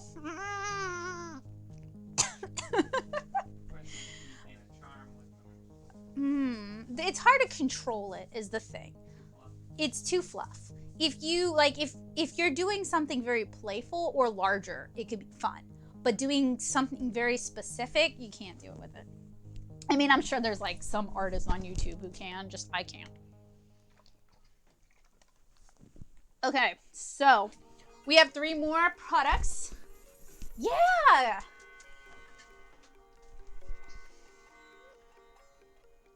So many good ideas. We have the Creative Studio Quality Charcoal Sketch Set. We have the Faber-Castell 27-piece colored eco pencils with blendable skin tones, which is pretty neat. And we also have the 24 color Brilliant Beeswax Crayons in this cute little plastic container. So, no, that's awesome because you can do like cross classroom, cross genre activities with it, which is awesome. Kids learn better, it sticks better. All right, so which of these 3 would you guys like to take a look at next? I want to do it. We're almost done. It probably won't be another hour. Beeswax, can do. All right, so I'm going to be playing with these. Actually, let's use the black paper with the beeswax crayons because, I mean, what's the point of having awesome black paper if you don't use it? Crayons. All right, so these are premium quality Faber-Castell Brilliant Beeswax Crayons. They are extra thick with break resistant. They have ultra vibrant colors that go on smooth, and they are triangular shaped for perfect for learning proper grip. Loaded with color for little artists. And we can see the triangular shape. They are jumbo beeswax crayons, so they're a little bit larger than normal crayons. I bet they smell great because they're beeswax. So I'm going to be smelling the crayons on stream. I'm so sorry. Actually, they don't smell as good as I thought they would. Maybe because it's just not like the nostalgic crayon smell that I grew up with. So I like that they come in a reusable plastic case. That's particularly good for young artists. Like, look at this. How cute is that? And you can carry it with you. And there would even be room if you take out. So inside are very thin plastic trays. You could remove these. You could put a little spiral bound sketchbook inside. You could put pencils inside too. So it could be a nice little travel pack. So we're gonna swatch these on the black paper. And then if we feel the need, we may do it. Here are the swatches from the pastels from last stream. And those were also Faber-Castell red label pastels. So they're aimed at younger artists.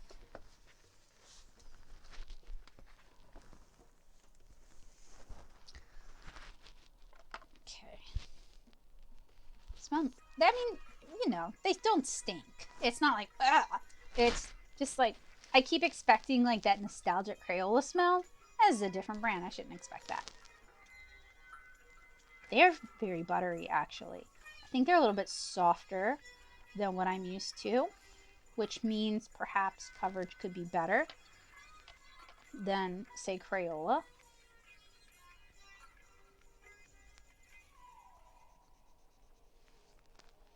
The color names are not any... No, they are. Peach.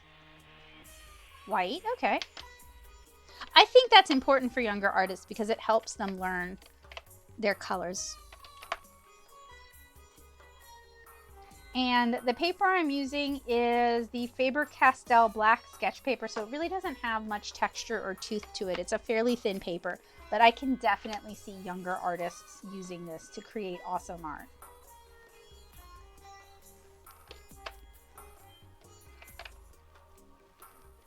They are, well, they're jumbo crayons for very little kids. So maybe you could give them to a meal when I'm done. The colors are like, okay, so some,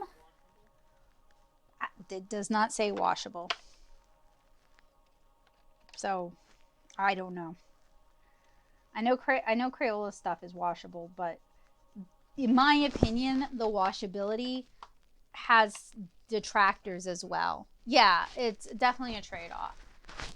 Some of these colors are not quite as opaque as I'd like. I mean, you know, you see this and you get all excited. You're like, yeah, opaque on black paper. Yes, I'm gonna draw space. And then, you know, it's not quite as brilliant.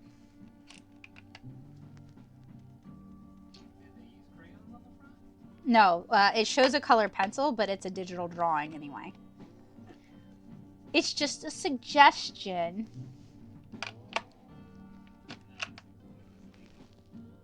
That they are very smooth. I would say they're smoother than Crayola. They're fairly buttery too. I'm gonna use that word a lot tonight, apparently. I'm gonna have to swatch these on the white paper as well, just because it's hard to tell what some of these colors look like on the dark paper. They're not as opaque as I thought they would be. And I also want to try doing, you know, color into color blending because they're so soft. They're like a slightly harder oil pastel in terms of how soft they are, which is much softer than we're really used to with crayons. But I could see a little one really liking these because you get really nice coverage. Not that every little kid cares about nice coverage, but I don't know about y'all, but when I was a little girl, I would like super bear down hard on my crayons so I'd get that nice solid fill of color. You know, the crayon snapping technique? What did they, you could, I'm not gonna go out on a limb and say you should eat these. They are AP certified non-toxic. Non-toxic, safe for children. Conforms to ASTM D4236. These are their Cleveland, Ohio ones. A kid could probably eat these and be okay. I mean, it's for ages 3 and up. And they're premium quality, so that means they're delicious, right? There was official Crayola makeup, and it was apparently awful and expensive, which is disappointing. Like, if you're gonna make Crayola makeup, it either needs to be super duper cheap, and it can be garbagey, or it needs to be really nice, and it can be expensive. You cannot be garbagey and expensive. Not with nostalgia. I also like that, oh, they call it mustard, but it's yellow ochre.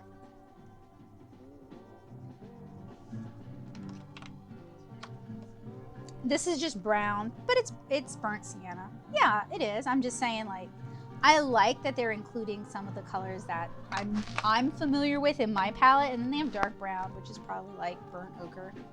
I also like that, again, we're talking about skin tones. I like when they offer a few different browns for skin tones. I feel like every kid should be able to color themselves on the paper, that they should be able to draw themselves, you know? Like, that's a right every kid should be able to have. So that's something I really liked about most of these Faber-Castell products that I've reviewed, is that their skin tone, you can either very easily mix a lot of skin tones, or it comes with nice pre-mixed skin tones.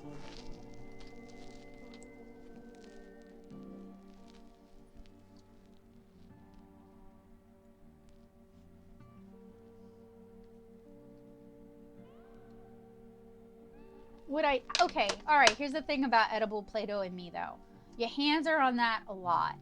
And like, would I eat something that my kid has been handling for an hour and a half, picking their nose, scratching their butt, petting the dog, and then they're looking at me like, but mama, I made this donut for you.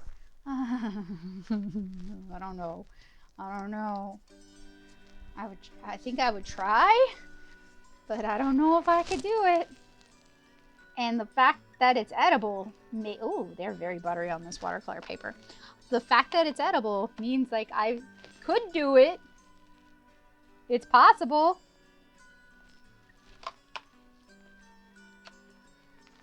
Yeah, exactly. Like fresh out of the tube. That fresh edible Play-Doh taste.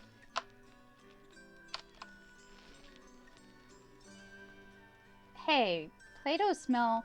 Okay, Play-Doh smell is extremely nostalgic, but I've been watching a lot of YouTube videos about makeup drama, and apparently the Play-Doh smell when it comes to makeup is a bad sign. It is a sign that it has gone rancid.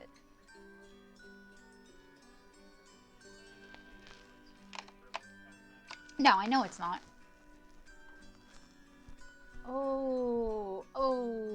Ooh, that sounds, I mean, like, that sounds gross to me. Even those popping cooking kits, we've done a couple on the channel as, like, you know, fun bonus things. They're gross. We have a sushi kit stashed away. I saw it. I saw you try to hide the sushi kit in the kitchen. I put it away because there's no point in having both worn out. I'm scared because the other two were nasty. The longer I wait, the worse it's gonna taste, but I gotta, like, I don't know. We gotta hit a milestone and then I'll eat it. Oh boy, you're not selling me on the sushi kit. I spent money on it, so I gotta eat it. I probably will do it for a carrot stream. It is, well, it's tiny sushi. We did the ice cream kit and then we did a cake kit. And the ice cream kit was bad and the cake kit was worse, and the texture was like, I wanted to gag, but we were streaming and I didn't think, I mean, I probably should have gagged for y'all. Y'all would have liked that, right? Have a face cam so y'all can see my expression. It's so cute. Like, I feel like it's designed for like YouTube and Instagram, where you make this really cute thing and then you don't eat it. However, if I was like a kid, the idea of making something tiny that I could do myself would definitely overwhelm the nastiness of the taste. No, the frosting was super gross. I kept telling you it tasted like it'd gone rancid. On my birthday stream. Because remember, I made the little ice cream boat and then 2 ice cream cones and an ice cream sandwich.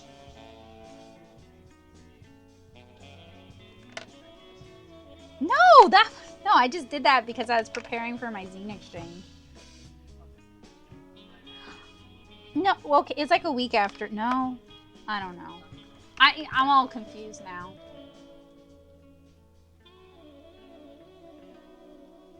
Ooh, the gummies sound fun. Okay, Nisa, if you're gonna get it, just be prepared that it's fun to do and not fun to eat. Pawn it off on somebody else. Yeah, these are way more buttery than Crayolas. Like, also, like, look, I am pushing down a little bit, but I'm not like, bearing down. And look at the color coverage we're able to get.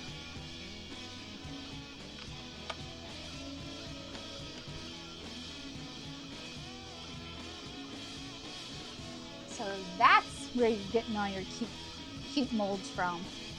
You saw the kitty cats that Hema made for me, but Hema makes like the cutest Pikachus. All right, I'm gonna try doing some color blending, which is not necessarily something we expect from crayons. It can be done, I've seen people do it, but we don't expect it.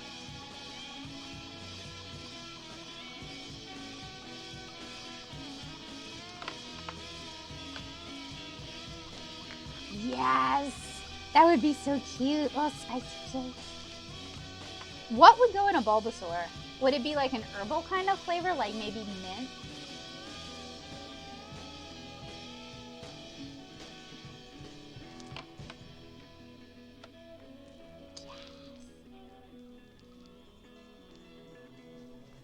They're not super blendy, which is okay. I know, but they're so soft. I was thinking, oh, maybe we can do some blending. Are you laughing at me? No. So, do crayons use some sort of petroleum-based wax or something? Do I use wax? Maybe some do. Or is this just higher quality? I don't know. This is like an area that is not my normal wheelhouse. Like crayons is not something I usually do too much with. I'm sure once we have a kid, if our kid wants to do YouTubey stuff, then without ever showing their face, we can do more. Because I like doing this kind of stuff. I think it's fun, but I think having a kid experience it for the first time is like 90% of the joy.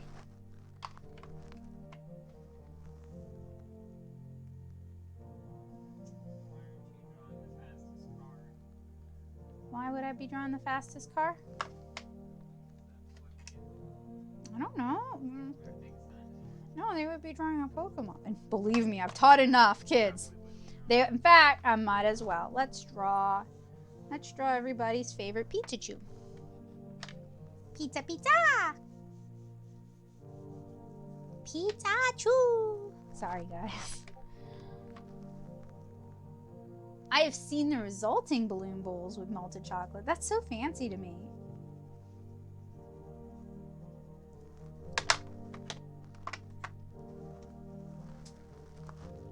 I'm gonna draw his ears down just because we've already got like...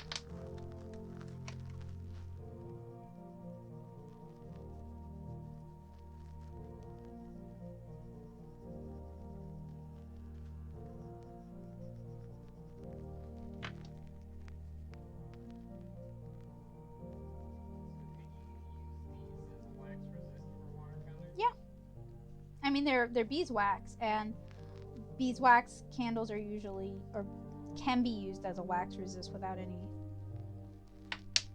problem. Distracting me. Wow, I'm sorry. Everyone who loves Pikachu. I'm sorry. I didn't reference.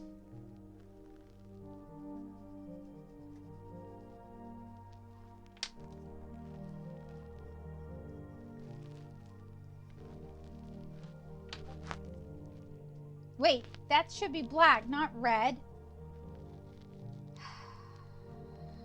Failing. I did. See?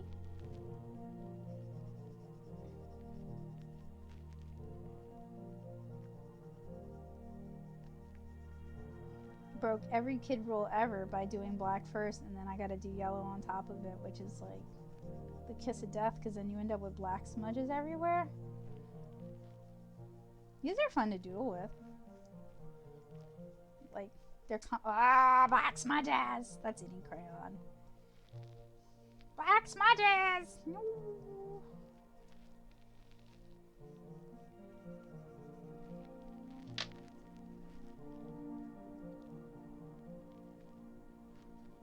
They go over each other, so I'll show you. Let's do yellow,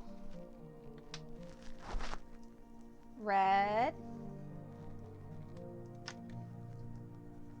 purple. So you can get about 3 layers. And then, I mean, if you're working like darker, right? Because like, let's try doing it the opposite way. We'll do purple, red, because they are slightly opaque. And then we'll try to do yellow. See, you're not even going to see the yellow. But the red went over it okay.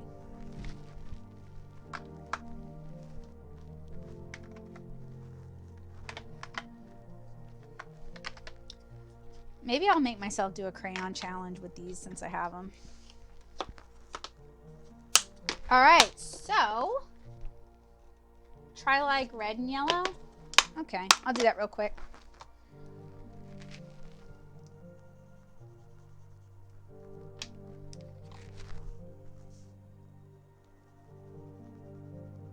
Okay, so that's red over yellow. Now we're gonna do yellow over red. Also, okay, that's not so bad. And it does kind of blend it too. So one of the downsides with these is they are great while they're fairly sharp. Well, once they get down to like nubbins, you know what I mean, where they're kind of rounded over, there isn't a sharpener that these will fit into. So for some kids, that would be kind of a deal breaker. I like the case a lot though. They would have tried to make something in plastic that you could use.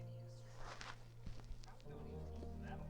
No, these are so soft. Yeah, and then you could use the shavings for something, like melt them. Leave the shavings in the bottom of the box or whatever. You know, just Yeah. a certain area of the box With like a plastic sharpener in it, and it's just completely encased. Yeah, yeah. I mean, they have no, because you want it encased so that A, it doesn't leak the shavings, and B, a kid doesn't like inadvertently cut themselves. Because when it comes to sharp stuff in kids, they will hurt themselves. They'll stick their finger in it. What? Have you not? They would do that even if it was completely closed. Yeah, they would.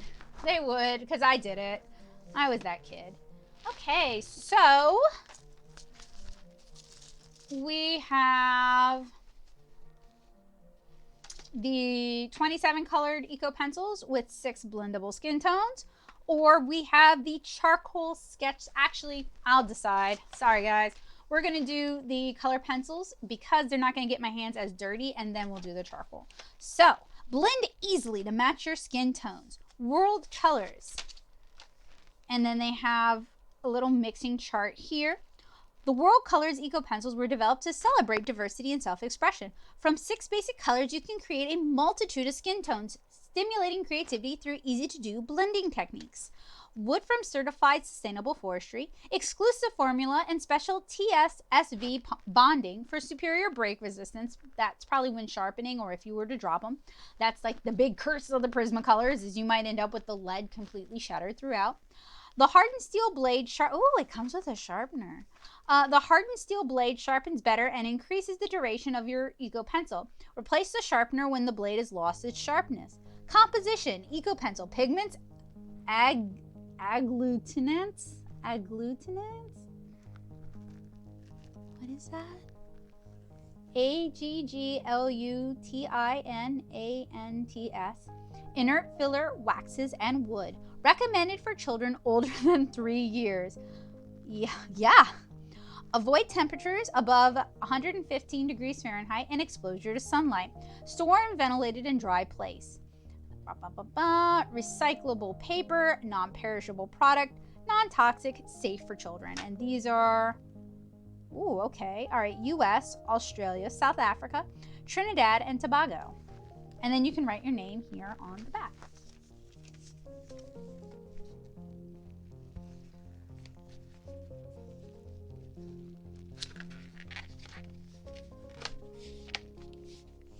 Okay, so The packaging on this is a little bit thin. Oh, the colors inside are pretty though. So what I would like to see, oh, hey, I would not know that these were like young artist grade pencils. Well, okay, the dual tone skin tones, I would assume that they're for younger artists because they have handprints on them. But these seem like they're nicely made. So it would be interesting. Hey, wait, it didn't come with the sharpener. I didn't know where they would have put it, but they said the hardened steel blade sharpens better. I guess they just mean use a nice sharpener with these. I could have said so. I don't want to get them out of order. I'm that person. So I'm gonna swatch them on the watercolor paper. If you guys are interested in another video, I will do a comparative swatch between these and the studio grade color pencils they sent. And I think I have a few polychromos, not a lot because they're expensive, but I have a few polychromos in my collection. So we can do like a 3 tiers of quality comparison. All right, let's start with the skin tones. So this one is T1 and T2.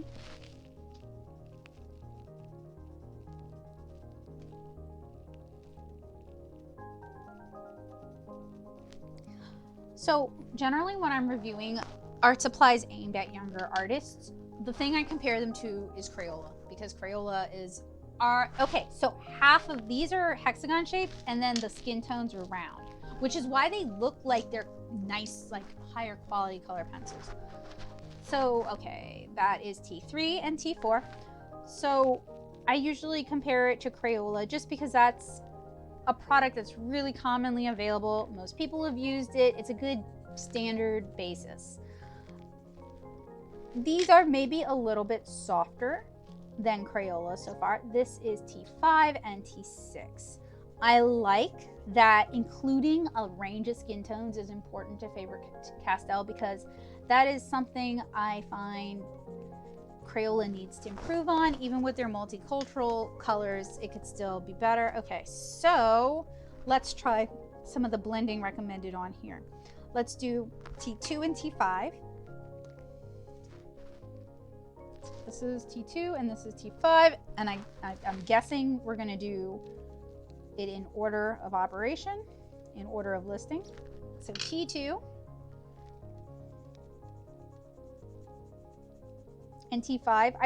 I'm finding that applying the T5 over the T2 blends it into the paper a little bit better. It maybe lightens it a little bit, but not noticeably.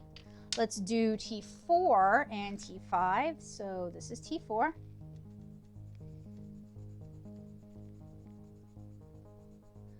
Yeah, we do have some other browns over here. So it'll be interesting to see, like, I feel like with these plus the colors they have here, you can probably get what you want.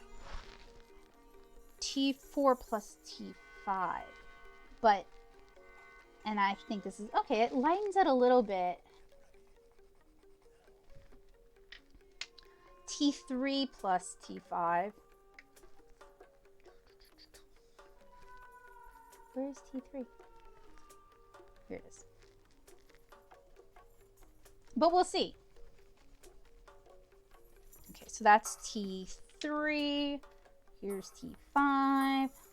Okay, all right. And then, oh, T3, T5, T2, getting complicated here. T3, and of course you can mix your own skin tones. And I guess if we're gonna get complicated with it, we should write it. We should write down our recipes. So that's T5, and then where is T2? There's T2.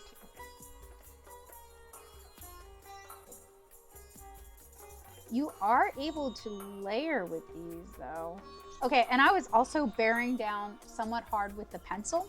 When I was a kiddo and I was using Crayolas and I was trying to blend skin tones, I would basically utilize the white of the paper We'll see. We'll see. We got some other good browns over here. We'll see. I'm hopeful. And look, I am glad this is not the only peach. I know this color peach is a better representation of my skin tone than some of the browns are for some darker skinned people. But man, as a kid, I got super tired of fluorescent peach being like the skin tone for everybody. Like this, right? It's like a cartoon character. This is a better representation of my skin tone than hot pink peach over there is. But yeah, their skin tones over here are a little bit muted, but it'll be interesting to see how they work with these over here. So these are the skin tones and then some of their recommended blends. I'm gonna skip the white just because we're not gonna see the white on this paper anyway. Now these pencils, I feel like Maddie's talked about using these in the past or having experience with them. They have the name written in 3 languages over here, and with English being the one all the way at the end. I'm gonna guess we have Portuguese and Spanish, but I might be totally off base. It would make sense though for like a North or an America's release to have Portuguese, Spanish, and English. And they say FSC Eco and then Faber-Castell.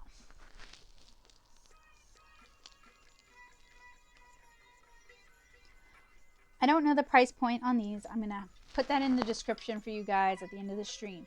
But I will say, if I walked into any of my classes up until I graduated high school, if I walked into any of my classes with these pencils instead of Crayolas, these would have gotten stolen from me. Because they look too nice. The hexagonal pencils, they feel a little bit thin. Maybe a little bit not sturdy. I don't know. I have to think about that. It's not, I'm trying to think if it's my bias or the actual pencil. The lacquer is a little bit rough, but I think they're using an eco lacquer on these, which is, let's see, wood from certified sustainable forestry, wood from well-managed forests. I don't know. I'd have to do, and they're non-toxic, so they may be using an eco-safe lacquer. Did I say they were? These seem creamy. I'm trying not to say it because without having some Crayolas that I can like swatch side by side, I can't, because I recently re-reviewed Crayola color pencils not too long ago, and they were better than I remember them being. I want to say these are better than those. They certainly merit a more detailed exploration. And I should also caveat, I mean, I mentioned earlier in the stream that I mostly do watercolor, markers, and by markers, I also do water-based markers and digital stuff. That's the main body of my work. So color pencils, I use them sometimes, but I don't normally do an entire piece in color pencils. So my opinions and my usage may not be indicative of recommended usage or popular usage, or, you know. They definitely go down smoother than I remember Crayolas going down, and I'm not having any breakages either, and I'm not being overly gentle with them.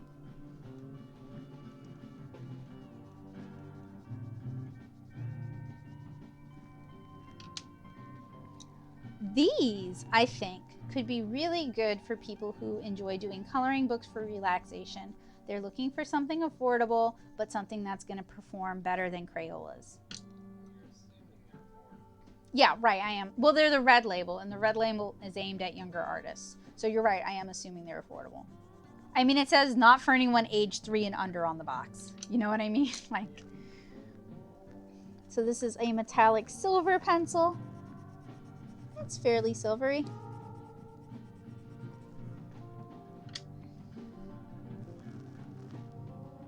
Oh no.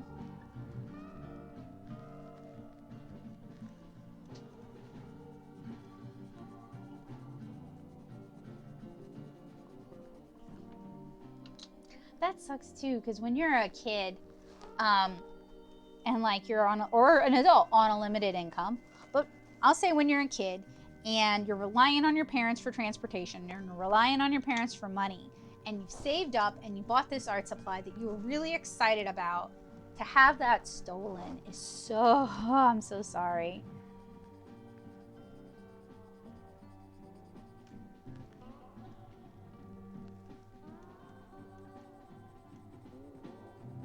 Okay, so this is burgundy, but it's kind of like a burnt sienna, sort of a skin tony color. I'm gonna try. Okay, all right. So if you blend, it does desaturate it a bit, but if you put T3 over it, it's pretty good as a skin tone, which is kind of what I was thinking. So when I was in high school, my Walmart sold Zig Millennium fine liners, and Zig is Kuretake is a good brand. I didn't know that in high school, but it was like the best I could afford. And they were sold for scrappers and craft. Oh, I didn't want to do that there. They were in the scrapbooking and crafting section. So, you know, they were kind of expensive for the time too. It was like $3 a pack, which, you know, Sharpies or ballpoint pens are way cheaper than that. But that's what I made all my comics with when I was in high school. Well, by the time I was in senior year.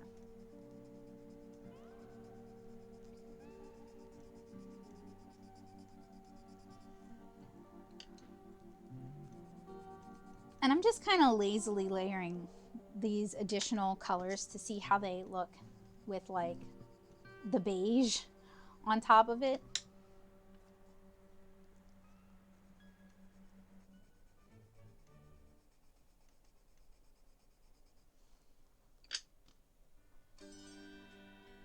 Ooh.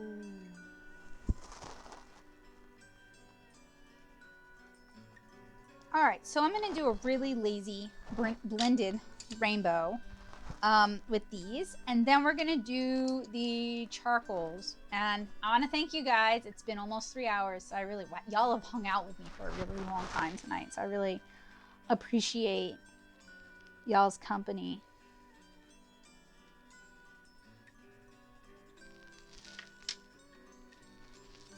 So there's a lot of different ways you can blend color. See, I feel like they're flexing in my hand, and I'm just like I'm afraid I'm gonna break them, and I'm not sure about that.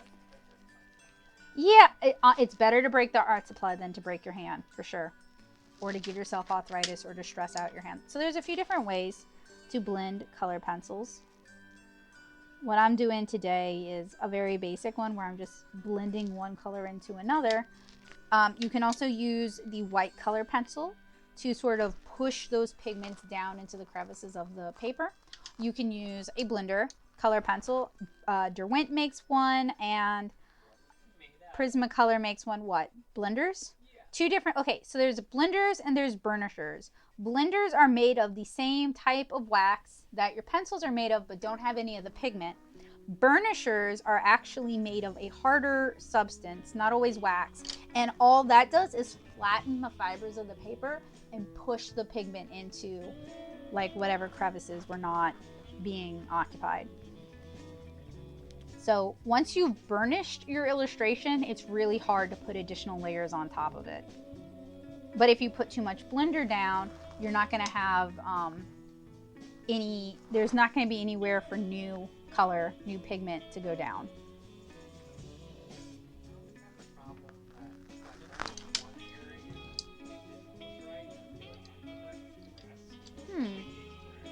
I have no idea. I never really use burnishers because of the whole, like, once you burnish, well, you can put a spray fixative down and that'll give it new tooth, but I know.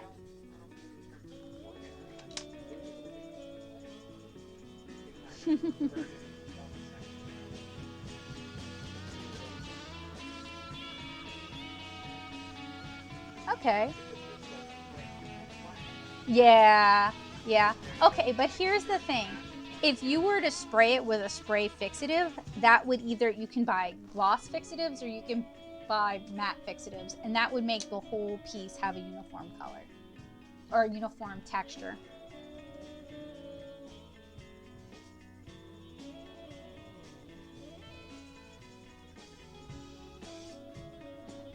Pastell has some really nice stuff. Their Polychromos color pencils are really nice.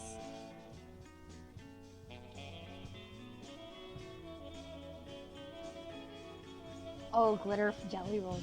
I love glitter jelly rolls. I like using them on commissions, like especially marker commissions, to add like a glittery fun accent to it. But I also like doodling with them. They're really satisfying to use. That's right, we got that sunset gradient going on. I'm like very lazy about blending these, okay? And they're blending okay. They're a little bit hard in terms of like the core, the wax and pigment core. They're a little bit hard for like really easy blending, really soft blending. They are not dusty at all. Some of the nicer color pencils can be kind of dusty because they're so soft.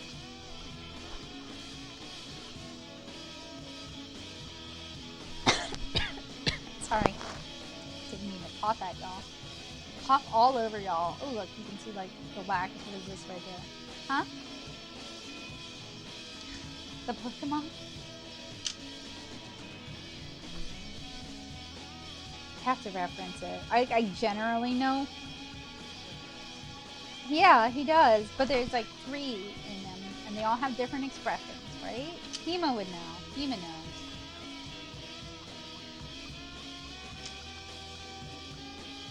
I somewhat keep up with it. I'm just waiting for a Pokemon game where I have like the entire option to go like peaceful route and I don't have to do any fighting at all and I can still complete the game. Or a Pokemon where I use my Pokemon to, yes, or I use my Pokemon to solve puzzles. There is Detective Pikachu, but I want to be able to choose different types of Pokemon to solve different puzzles. So I basically want a Pokemon meets Animal Crossing, where they're my pet friends.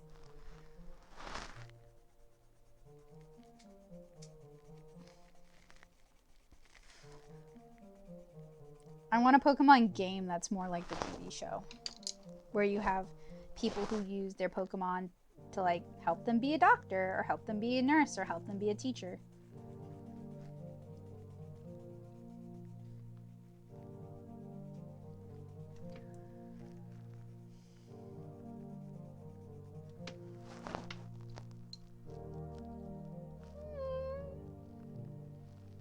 I would like that game. He zaps. Well, I mean, like, some of the people on Phoenix Wright are already so ridiculous. The idea of, like, Pokemon zapping you when he has objections is 100% in keeping with Phoenix Wright.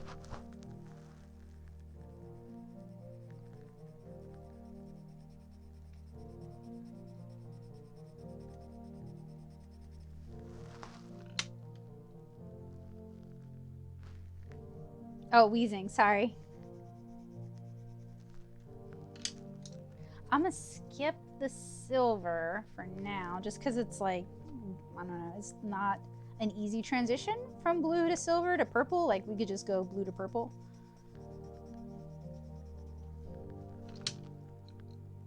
Oh, okay, sorry.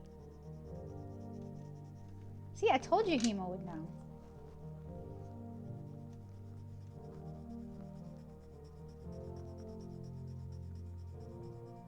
But I mean, considering I'm being kind of lazy about blending these, they're blending okay.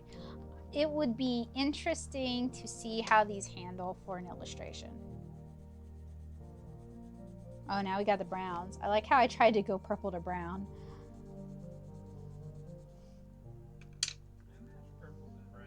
No, I haven't. What do you mean you match purples and browns? No, but you don't blend purple to brown like I'm doing on the stream. Like that's a transition. Right, Sha? Oh boy. Nope. Nope. Yes. Oh, I did see that. It's like the British one, right? He's got like green smoke that's like his mustache or beard or whatever, facial hair. I'm almost done. I have one more product to do. And then I'm done. I'm done. It's late, I know. And I appreciate everybody who's hung out this long. After that, it's not going to take an hour. It isn't taking an hour. It's been 45 minutes. Has it really? Yeah. Legitimately? Yeah. For reals? For realsio? Technically, it's only been 42 minutes. Oh, see, you lied to me. Joseph lies about the time.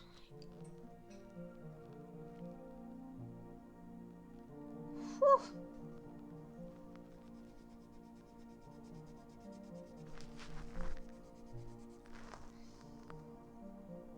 Oh, sure thing, Kim. Yeah, we're almost done. I only have one more product that I'm doing, and then I'm calling it an evening. All right, so that was the Faber-Castell colored Eco pencils. And I am going to have everything that we took a look at today listed in the description once the stream is over, along with prices and places where you can buy them.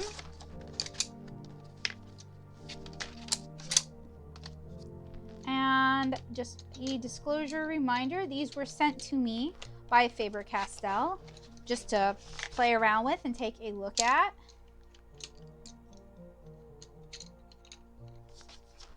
And I'm the way I'm doing these streams is it's just to kind of help me figure out which products are products that I'd like to keep and, you know, take a further look at, and which products are products that I think I need to rehome to somebody who will enjoy them more.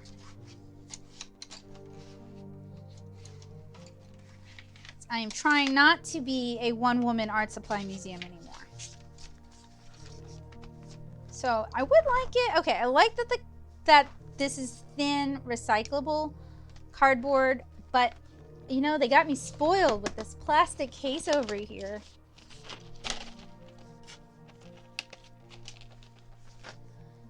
Okay, so the last thing we're taking a look at tonight, and I'm going to do that on the Faber-Castell watercolor paper as well, is the Faber-Castell charcoal sketching set. And the reason I saved this for last is after we did all the soft pastels, I was like, oh, my hands are so dirty. So we're going to do this, and then we're going to say good evening. So this is part of the Creative Studio Quality line. It is a charcoal sketch set with 7 pieces. So 7 count set for drawing and sketching. 2 pit natural charcoal sticks, 6 and 11 millimeter, or maybe 6 through 11 millimeter. 1 pit natural charcoal pencil, medium. 1 pit compressed charcoal pencil, soft. 1 pit pastel pencil, white, medium. 1 kneadable art eraser. 1 blending stump. Please sharpen, okay, the charcoal pencil says to sharpen with a knife. Instruction under Faber-Castell.com. And these are Eco pencils. And there is a warning. This product can expose you to chemicals including titanium dioxide, which is known in the state of California to cause cancer. And the charcoal sticks were made in England, the pencils were made in Germany, the eraser was made in Malaysia, and the blending stump was made in Taiwan. Okay, so it's a fairly thin plastic tray that holds everything in place. And stuff like this was my grail in middle school. I remember. Okay, so we have 1 6 millimeter and 1 11, it looks like. We have our blending stump with 2 sides. And oh, I have to show. It's not sharpened, y'all. I gotta sharpen it. Oh. Okay, I guess we're gonna be going. That's right, yeah. Okay, so I need to go to Faber-Castell.com to learn how to sharpen with a knife. And I'm assuming they mean an X-Acto blade. Actually, I will put this on screen view, desk and monitor. was hoping I could get away easy for the last one. Actually, Joseph, do you like charcoal? I used to. I'm not really a fan of it. I have never been super into it. I used to do it for figure drawing, but that was what was recommended, not necessarily. Would you like to come test out the charcoal? My hands are all like wrecked. You don't have to be good. I know, but then I would have had to do another stream of reviewing things. Okay, how to sharpen with a knife.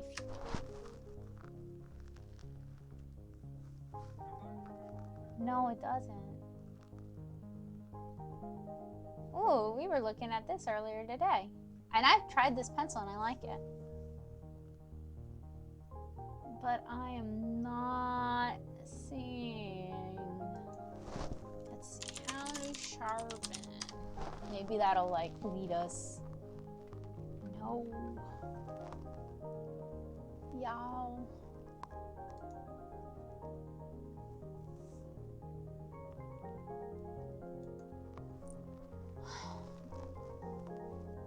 Maybe inspiration?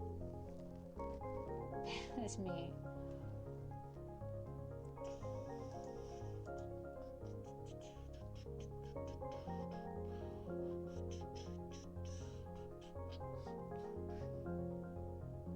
I have one of these. I like the click and go.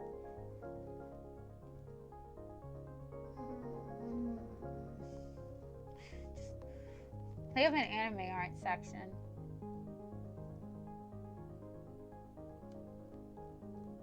I wonder where I can go to learn how to sharpen a pencil with a knife. Let's. Okay.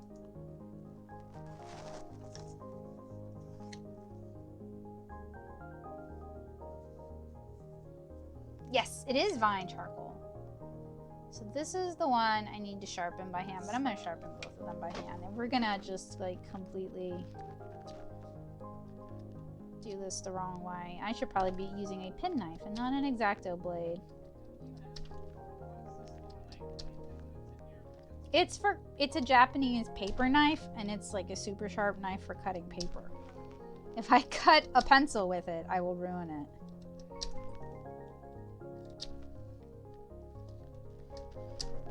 Actually, this is not the worst. The last time I've had to cut a pencil with a knife, it like split down the seam and split the wood in half. And I was very sad. That was in undergrad, and I was trying to sharpen a General's charcoal pencil with my knife because like that's what the teacher said we should do. But then she didn't show us how to do it. I guess she figured it was self-explanatory. I'm doing a great job with this. I'm so bad at this. Yes. No, a box knife would be worse. I wish they'd like pre-sharpen this for me because I'm a fool and I am having trouble. And I'm... No, it would more like a regular sharpener would ruin it. But if I can't get this time, I am going to just use a regular sharpener. Okay, we're going to call that good. It's not, but we're going to say it is.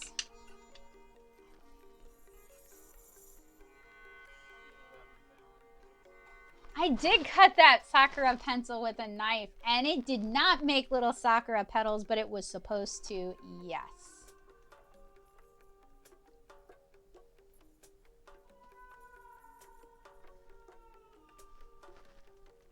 Yeah, the chipping is going to be the hardest part, honestly.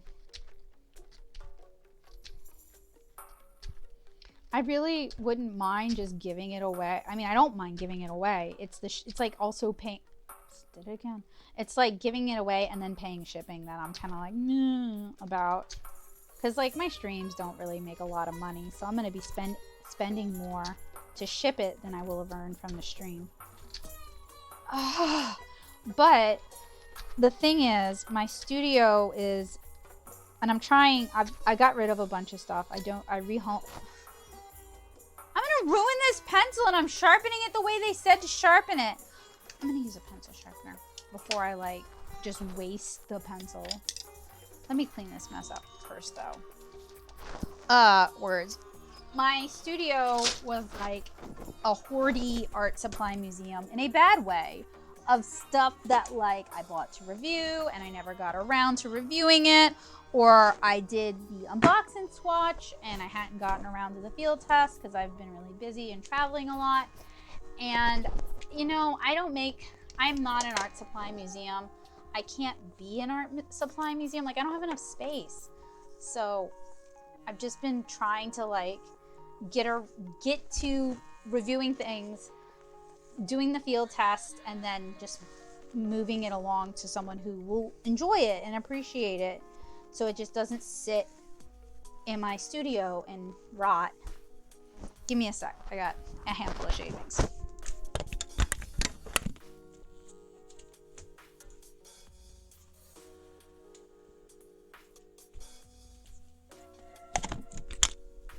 Okay. Let's see. I know I have some nice sharpeners. I just need to like find one.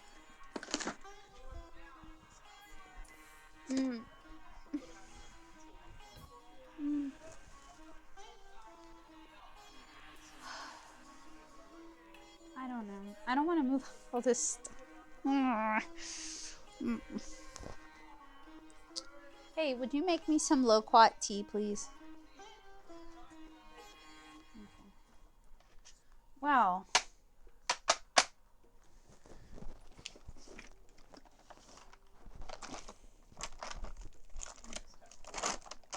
The what? No, because they're different hardnesses. Otherwise, I would just... If they were the same pencil, I wouldn't bother sharpening it, because there's no point to doing that. Oh, I have a cheap sharpener, which is not going to do a very good job. I'm looking for a comb sharpener, because those are the best. And I know I have them. I just don't know where they've absconded themselves off to.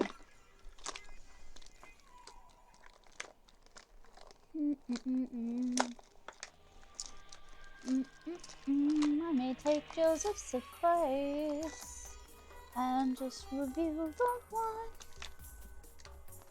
one named Saloon.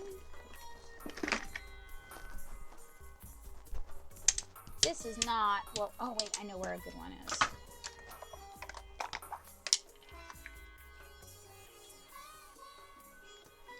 Let's see if it will actually.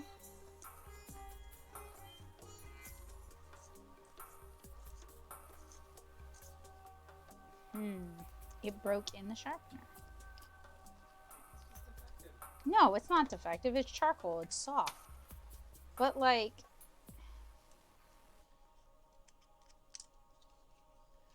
I wish they would have factory sharpened it, because at least you could get like a start on it, you know? But they're probably not factory sharpening it because it might break in the package. It broke again. This is the one that didn't say hand sharpen either. The medium one said hand sharpen, and I did. Okay, I'll try it one more time. The lacquer on these is nice.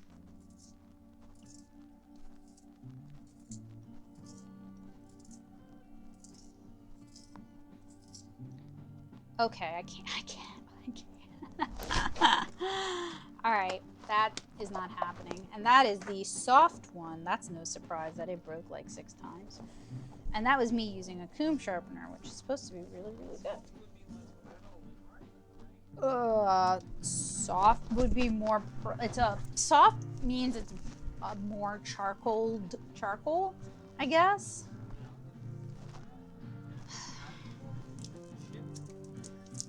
Theoretically.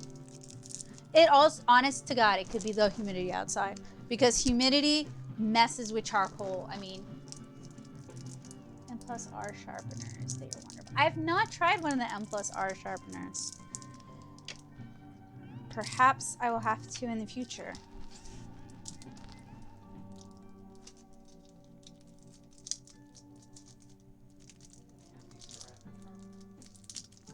A ceramic sharpener might do. I think the more I'm thinking about it, the more I'm like, I bet you the humidity is messing with it. Ooh, very sticky for a kneaded eraser. Like very sticky for a kneaded eraser. Okay. It's been a minute since I've used charcoal. So, actually, what I think I might do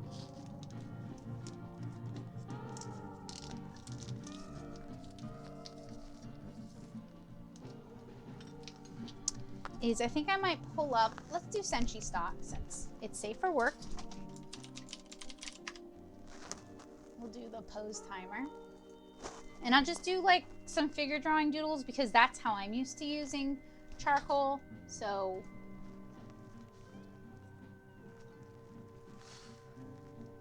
and I'm really used to just, I should be doing this on like cheap newsprint, not on watercolor paper, but it's cellulose watercolor paper, so at least.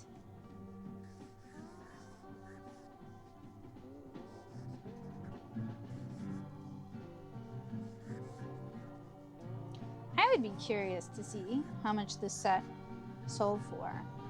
When I was a younger Beck and I lived in Louisiana and my access to good art supplies was very limited, I used a lot of General's products and Kimberly products because they were sold at my Walmart and sold at the Michaels in my area, and I could afford it and I could, you know, it was accessible for me.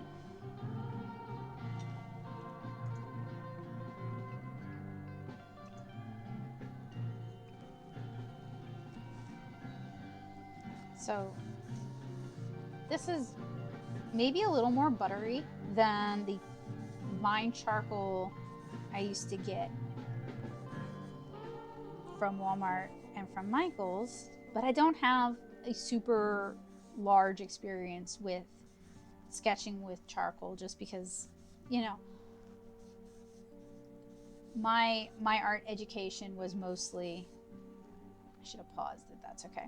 My art education was mostly in like digital art and then in comic art.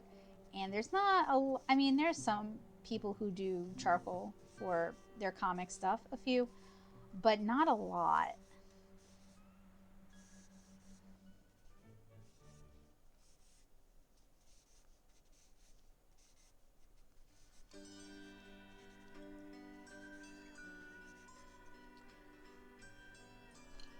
So this charcoal, the two willow sticks, ooh, this is more my speed, the compressed charcoal.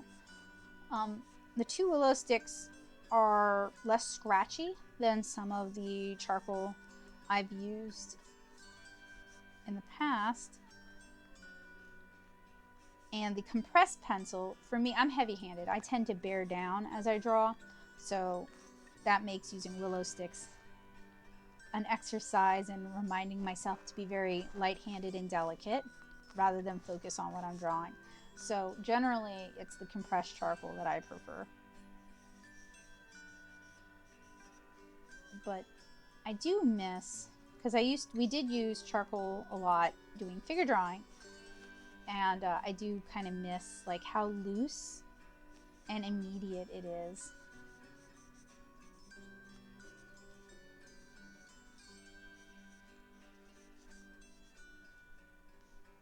I wish I could test the soft. For whatever reason,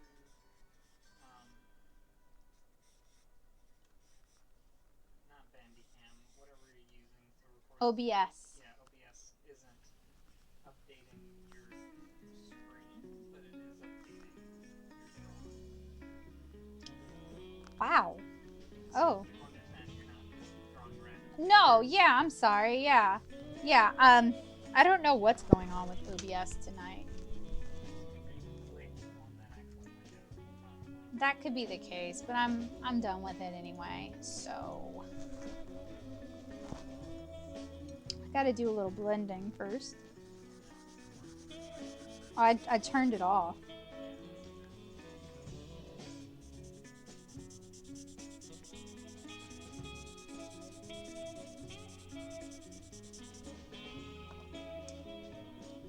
This is the stickiest gum eraser I've ever used.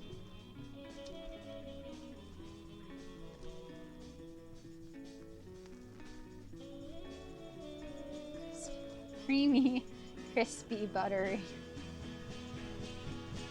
I feel it smells good though. Sorry, I'm about to get real weird.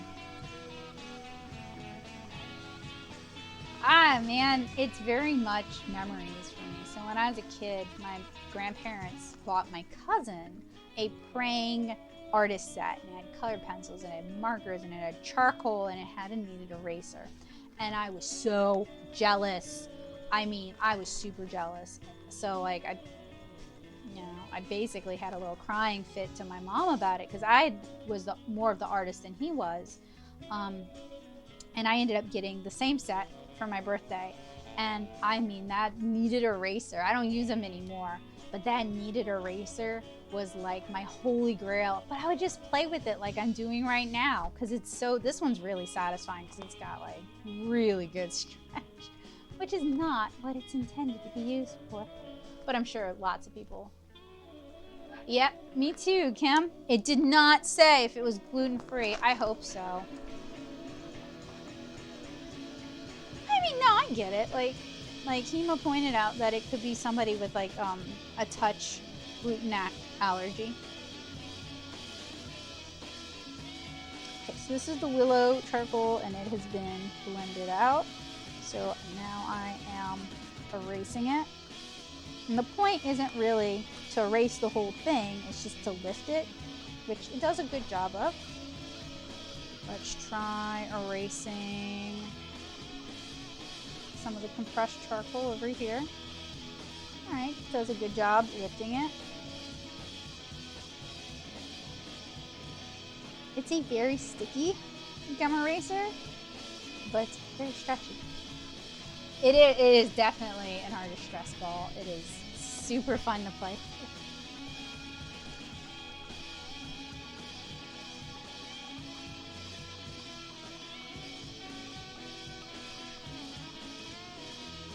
And this is on watercolor paper, which is not normally what people would use charcoal on, at least in my experience. Most of my experience was using charcoal on newsprint. Oh, and we have one more product to take a look at, the Pastel medium. So this is a white pastel pen, and it's just used to add like small white highlights because we can't get this all the way back to white. So we could add white highlights using a white pastel. So I always kind of wondered what the difference was between a white pastel and chalk, but it's probably titanium white with different binders. All right, so we have taken a look at a bunch of Faber-Castell products tonight. We looked at fluffy paint, which I have an example of here. We looked at artist Beeswax Crayons. We looked at the Faber-Castell charcoal sketch set. We looked at the Faber-Castell Eco pencils, which are somewhere. We looked at the Faber-Castell connector paint box, which was a nifty toy. Oh yeah, we took a look at a few different pastels. The 36 soft pastels, which we are giving away. If you have not entered the giveaway, please do so we can find a loving home. It is the full-size sticks, the 36 color set. We also looked at the 48. This is the mini set, and that's why we're giving away the 36, so it can go to somebody who will love it and use it, as well as the 36 oil pastels. And now my cat wants me to pay attention to him. Hello, Bowie. So I think that about covers everything that Faber-Castell sent to me. I want to thank Faber-Castell for sending me some of their awesome products to try out, to take a look at, and to talk about here on YouTube. I am going to edit my description to include a list of everything we talked about tonight, as well as prices and links. And I think, how many people have entered? Only 5? Do you think I should give more time to, like 5 minutes more time? Okay, so we are going to pick a winner for the giveaway. Joseph, would you do the honors?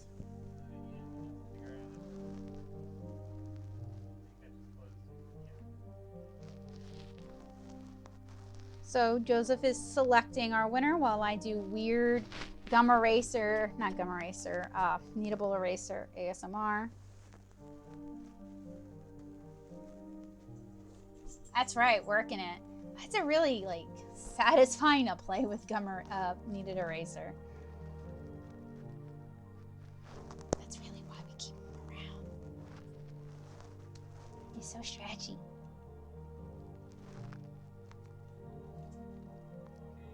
You got a winner? Who's our winner? Ah, Nisa has won our 36-piece Faber-Castell soft pastel set. Congratulations, Nisa. I think she said good evening a little bit earlier, so I'll get a hold of her and let her know that she won. But thank you guys so much for watching. I will see you guys again probably next week with a normal, usual power hour where we do... Oh, Nisa's in the chat. Never mind. Nisa stuck out the distance. Dang. You're welcome. We'll resume our normal power hours next week.